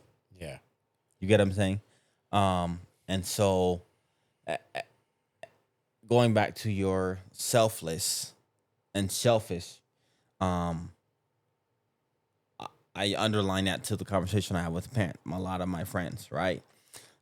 There's no negative in life, right? And I say that because for every negative or for every down, there's also an opportunity to learn. And there's like success doesn't come without failure, right? And if you have success without failure, it is easily mishandled, right? Okay. So for example, they give us when that's the generational example. If I give you everything, then you're not going to be responsible of everything I give you, right? But if you have to work to earn it, you may be a little bit more responsible to better manage what I give you. And so in that aspect of looking at things, like, okay, that's fine. Like, I get it that you have to struggle, you have to go through things. So when you get positive and success, you know how to manage it a lot better, right? So that's why I kind of struggle. Like, I like at one point in my life, yes, there was a point where I'm like, man, What's the struggle? You say you mentioned it a few times. Like, I struggle. What's the struggle? Because I struggle with my faith, right? Like, So are you like, what is your faith? that's weird, right? Because I don't know. I can't tell you. I grew up religious. I grew up in church. I think there's somebody there, right? Because like there's instance of life where like I can go back and I'm like, I should have been dead and gone, but there is something there that has kept me. But I think my struggle is the why, right? And I think the most human being part is always going to be the why. Like, why me? Why Right? not you? Um, Do you think you're special? no, right? Like, I don't think I'm special. Then doesn't that take away the why?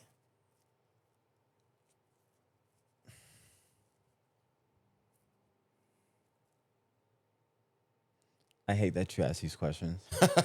And it's nothing to you, right? Like, I'm only asking questions that everything you're talking about are questions I ask myself. okay. That's it. Okay, so now I'm not going to be polite. This is the end of me being polite in this conversation. All right. We're gonna have a real conversation. We're gonna have a conversation. Working in the prison system, right? There was a point after my mom had passed away, that I had to bring back to life people that I don't think was worth living. And it's tough to think about.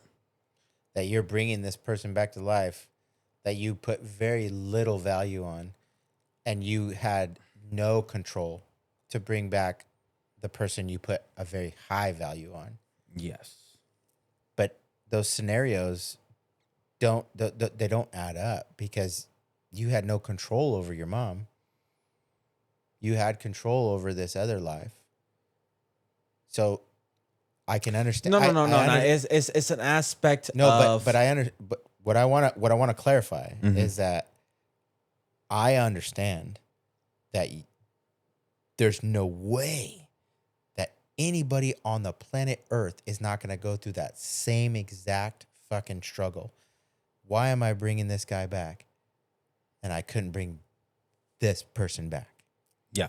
There's no way that doesn't happen in every person alive. Yeah. There's But it's an answer of the why, right? Because what's the why? Well, no, like why me? Yeah, why? Like, what? That's what I'm saying is get back to the point. Is why not you? Are you special? In the grand scheme of things, are you special? Okay, I get what you're saying now, right? Like I respect it, but then I also have to come to the aspect of like,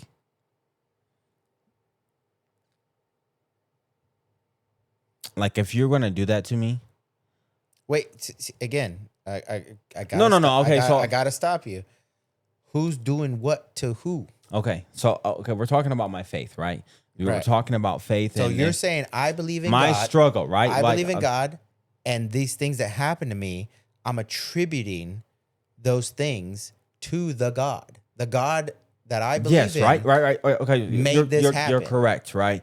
Because so if you I grew up religion. If you remove the God, these things are just happening. There's no person, there's no thing, there's no entity to espouse blame. There's no blame. There's no. It's just happening. Yeah, but I has to be some type of blame because I can't justify. We want no. We want it to be a blame. No. I'm not saying a blame on like who did it or why, but I have to. Mentally, I struggle because I don't understand it. You should, right? Because you're supposed to. There's instances in my life where I should be dead and gone. Okay. Statistics say I should have a felony. Statistics say I should be in jail. Statistics say certain things about my life. I've never been in jail. I've never committed, okay, let me not say not committed a crime, but I've never been in jail. Be careful. On camera. No, yeah, correct. I've never been in I've never been in jail. And there's been instances where you should be in I jail. should be in jail, dead or gone. Okay. Right? And what does God have to do with any of that? Well, no, because growing up religious, like you're taught that God has something to do with it. You're taught that like there's that. You got to get rid of that. That has nothing to do with it. But I mean, there's a famous interaction where Galileo is describing what's happening in the planetary system and how the Earth is not it's not an Earth-centric system, right? And it is a sun-centric system. And I could be completely murdering this description, but my point is valid. Is that there was like people of the monarchy or the kings and whatever, and they came and they were like, they saw his model and they were like, wait, so where does I don't see where God fits in. And he says, oh, well, you don't need God for to explain existence, to explain what's happening. There's no need to put God into it. And he got in trouble for that. Okay. But like, that's the thing, is that in any given point of your life and anything you've experienced and everything you've experienced, okay, the struggle you're having is that you have this focal point of misapprehension where you're like, oh, well, there is a God. And if there is a God, why? Remove the God.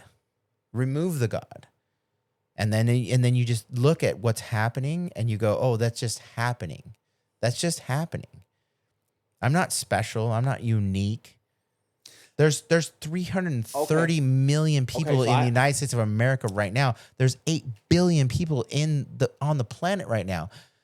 You can always look at somebody that is doing way worse than you. As a matter of fact, as me and you sit here in Rancho Cucamonga, in what we're doing, we are literally at like less than 1% of the upper echelon of fucking benefits. Like, we are living the best life.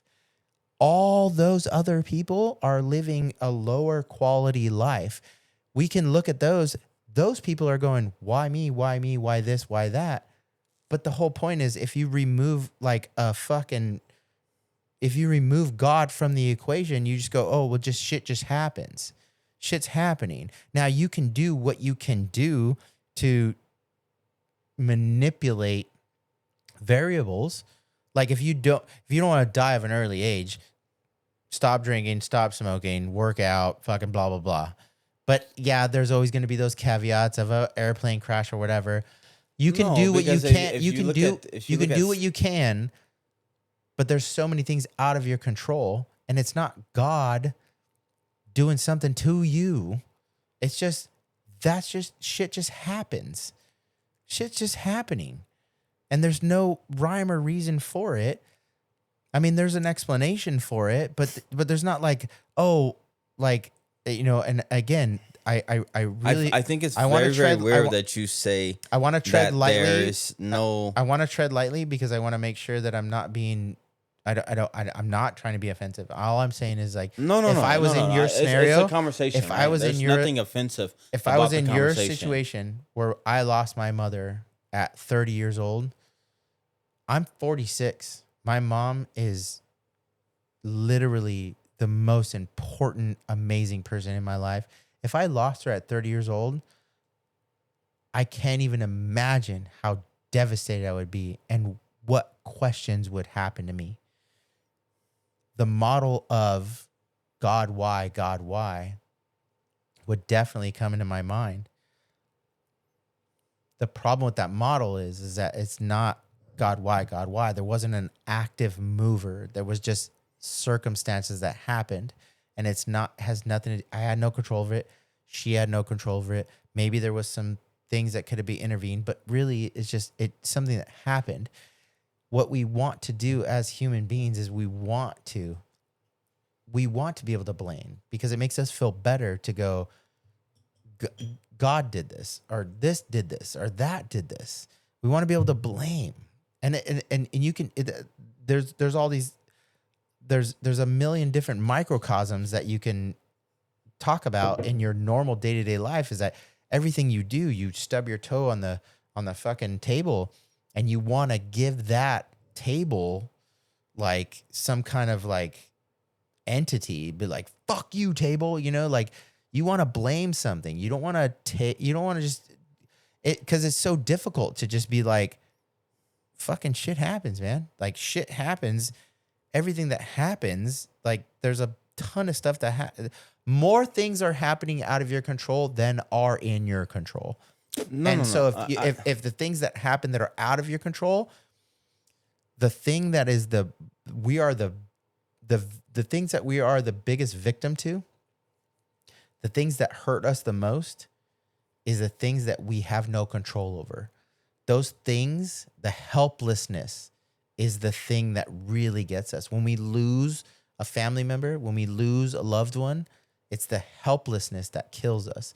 When our kids do something that was out of our control and they end up going bad or doing things, it's not being able to help them is what really gets us. The helplessness is what gets us. And so if we're able to go, God, you know, like Jesus, when he was on the cross or whatever, God, why have you forsaken me?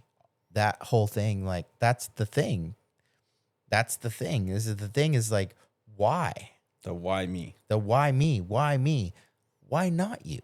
It doesn't matter who you are, because the world is just happening. Everything is just happening. And the things that take place are just happening. And there is no why, there is no whatever, but we want to put reasoning. We want to put reason. We want to put responsibility. We want to put blame. We want to put those things because it makes us feel better. No, you're 100% correct, right? I'm not going to sit there, and you're probably more correct than I'd fucking like to say. You poured this shot. I didn't. Yeah, no. Cheers. This is just not going to work tomorrow. Before you take it, to your mom. Two cheers. I fucking loved her. She was amazing. We had a lot of fun together. Yeah. I didn't know her very long, but we did get to party a few times before her passing, and she was fucking awesome. So cheers to your mom. Cheers.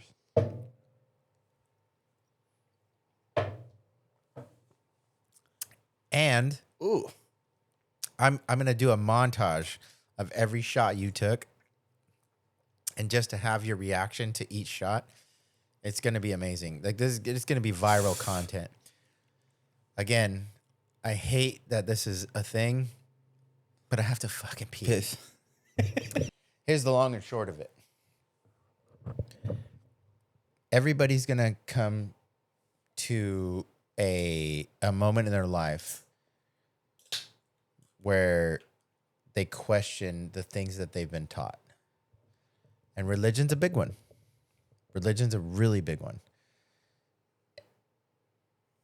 It behooves you to actually spend the time to do the actual research. So there's from my experience, there's a couple different levels of it. So I was always coming into my own where I had those moments where I said, hey, I don't know what's going on. I'm questioning life. I'm questioning events. I'm questioning all this stuff. I'm questioning religion, I got pointed towards religion for the answers. And so I did that. And I wholeheartedly just really started reading the Bible and, intently praying, hey, God, come into my heart and help me get something out of this. And I went to Bible studies, and I went to these god awful men's retreats where I just could not connect with anybody. And, religious people of the faith would argue that, I just wasn't open to it or whatever. But I really did give it my all. I prayed to him. I did everything. I read the book in its its entirety. Here's the caveat that I would add. When you question something, fuck your menthols. One of the caveats I would add to this. Okay. Nobody's wrong in their pursuit. But the thing that I would add that would help your pursuit is understanding that your pursuit is your pursuit. So when I was originally on my religious pursuit, I was being guided by people that were rigid in their beliefs. You need to do this. You need to do that. Dismiss that. Do this. I was given guardrails to do my religious pursuit. I want you to forgive me. Once those guardrails were taken off and I started actually pursuing what I actually was curious about in a very non-rigid way, things started becoming abundantly clear to me.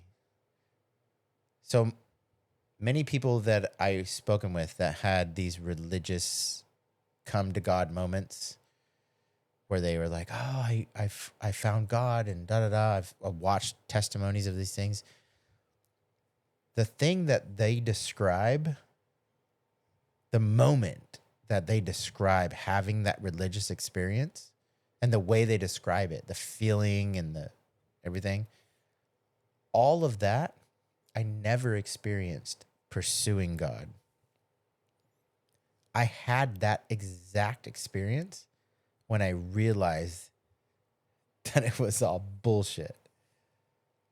When I realized it was all bullshit, that's when I had exactly the way they described their coming to God experience.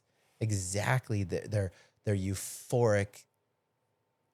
Ah, I had that experience the moment I realized that all of that was bullshit. But it took a lot. It took a lot to get to that. I have a legit question. So I was essentially deconverted. Okay, so I have a legit question. Go. Right? Because I feel that you are saying some legitimate you're definitely being genuine and being legit in what you're saying, right? But I will say this, right? In that experience that you were having, well, no, I'm not going to say anything. It's more of a question, Okay. right?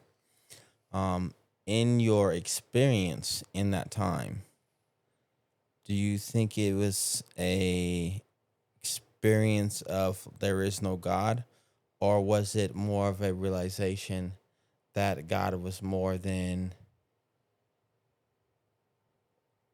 religion or four walls? Right? Because growing up, we're always taught that God was in church.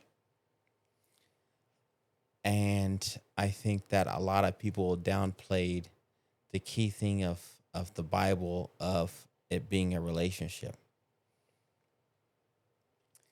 Right? Well, no, because let's look at it, right? Before you respond, let me just say this one thing, and I'm gonna let you respond. Right? Go.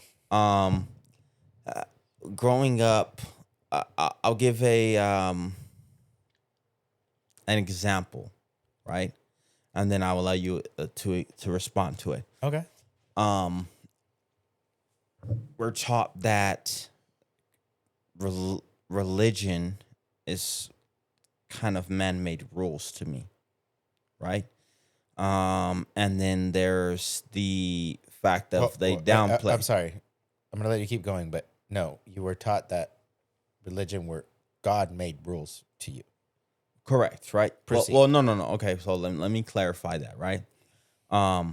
Growing up, religion was the rules that man made.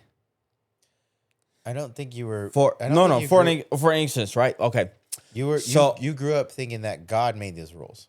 Correct, right? There you go. But the older I got, I understood that it was more of a religion rules and less of a God rule. Okay. Right? Because it's considered a relationship and not a dictatorship. Right? So when you break it down, for an example, the religion that I grew up in was a little bit less. No, the religion that I grew in and the religion that you grew in, the Bible was the same, but the rules were different. Right. Right. Why? The older we get, right, the more we start to understand that religion isn't the four walls of a building, but it's more of a relationship between you and the person who you believe in. Okay. Right? Do I believe God's a Christian? I don't know. Do I believe God? Whoa. Hold on. Dial that back. Do I believe God is a Catholic? I don't know. Do I believe God? But. So this is where we need to make sure that we're defining terms here. Okay, so okay. Well, because you just said Christian, Catholic. Okay. Both Christians. Correct, right? Christian being a follower of Christ. No, correct, right? So God, if you're talking, okay, I'll start defining it right now, right? The term Christian means what? Follower of Christ. No, not follower of Christ, right? Yes, that is the definition of Christian. Okay, you're correct, right? I But know. how we're taught was the word Christian meant to be Christ-like. Okay. Which is a contradictory in itself. Why? Right? Because the Bible teaches that God was perfect. So God is perfect. Right? So if I'm supposed to be Christ-like, that means I should be fucking perfect. Okay. Which that's contradictory. Because I'm trying to be like this person. There's so many contradictions but I'm not. No. The Bible's so many. The Bible's full of contradictions, no, right? But so many contradictions in the Bible. That's not one of them. You are definitely like if you're a Christian following the Bible, there's a caveat where you're like, yeah, you're supposed to be you're supposed to you're supposed to try to be Christ-like, but they don't ask for perfection. Okay, so I have a question, right? If I'm trying to be like somebody, that means I need to be very close to that person. Right? Yes. So if I'm trying to be Christ-like, yeah, that means that I need to be the closest version of him. Okay. Which means if the Bible says that Christ was perfect, then tell me why I'm in a world where I'm not made to be perfect. Dude, if you what you need here is a priest or a pastor. No, I'm not. No, but let me finish. Is because they have all the answers to that exact question that it's going to guide you right back to the Bible, and it's going to quote all kinds of verses. It's going to say, oh, but based off of this, based off of this, based off of this. No, you don't have to be perfect. You definitely don't have to be perfect. There's a whole point of you not being perfect. Yada, yada, yada, yada, yada.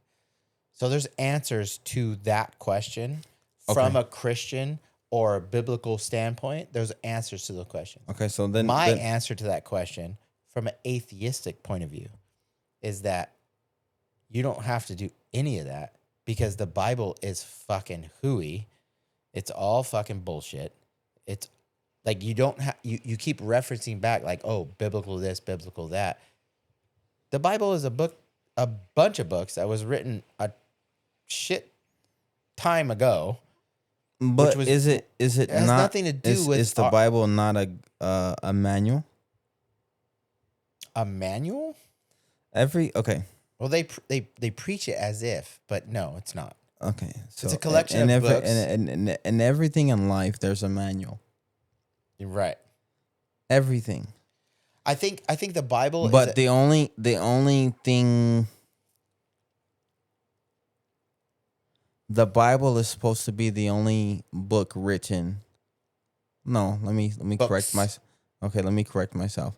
The Bible is supposed to be the only manual written where it's life expectancy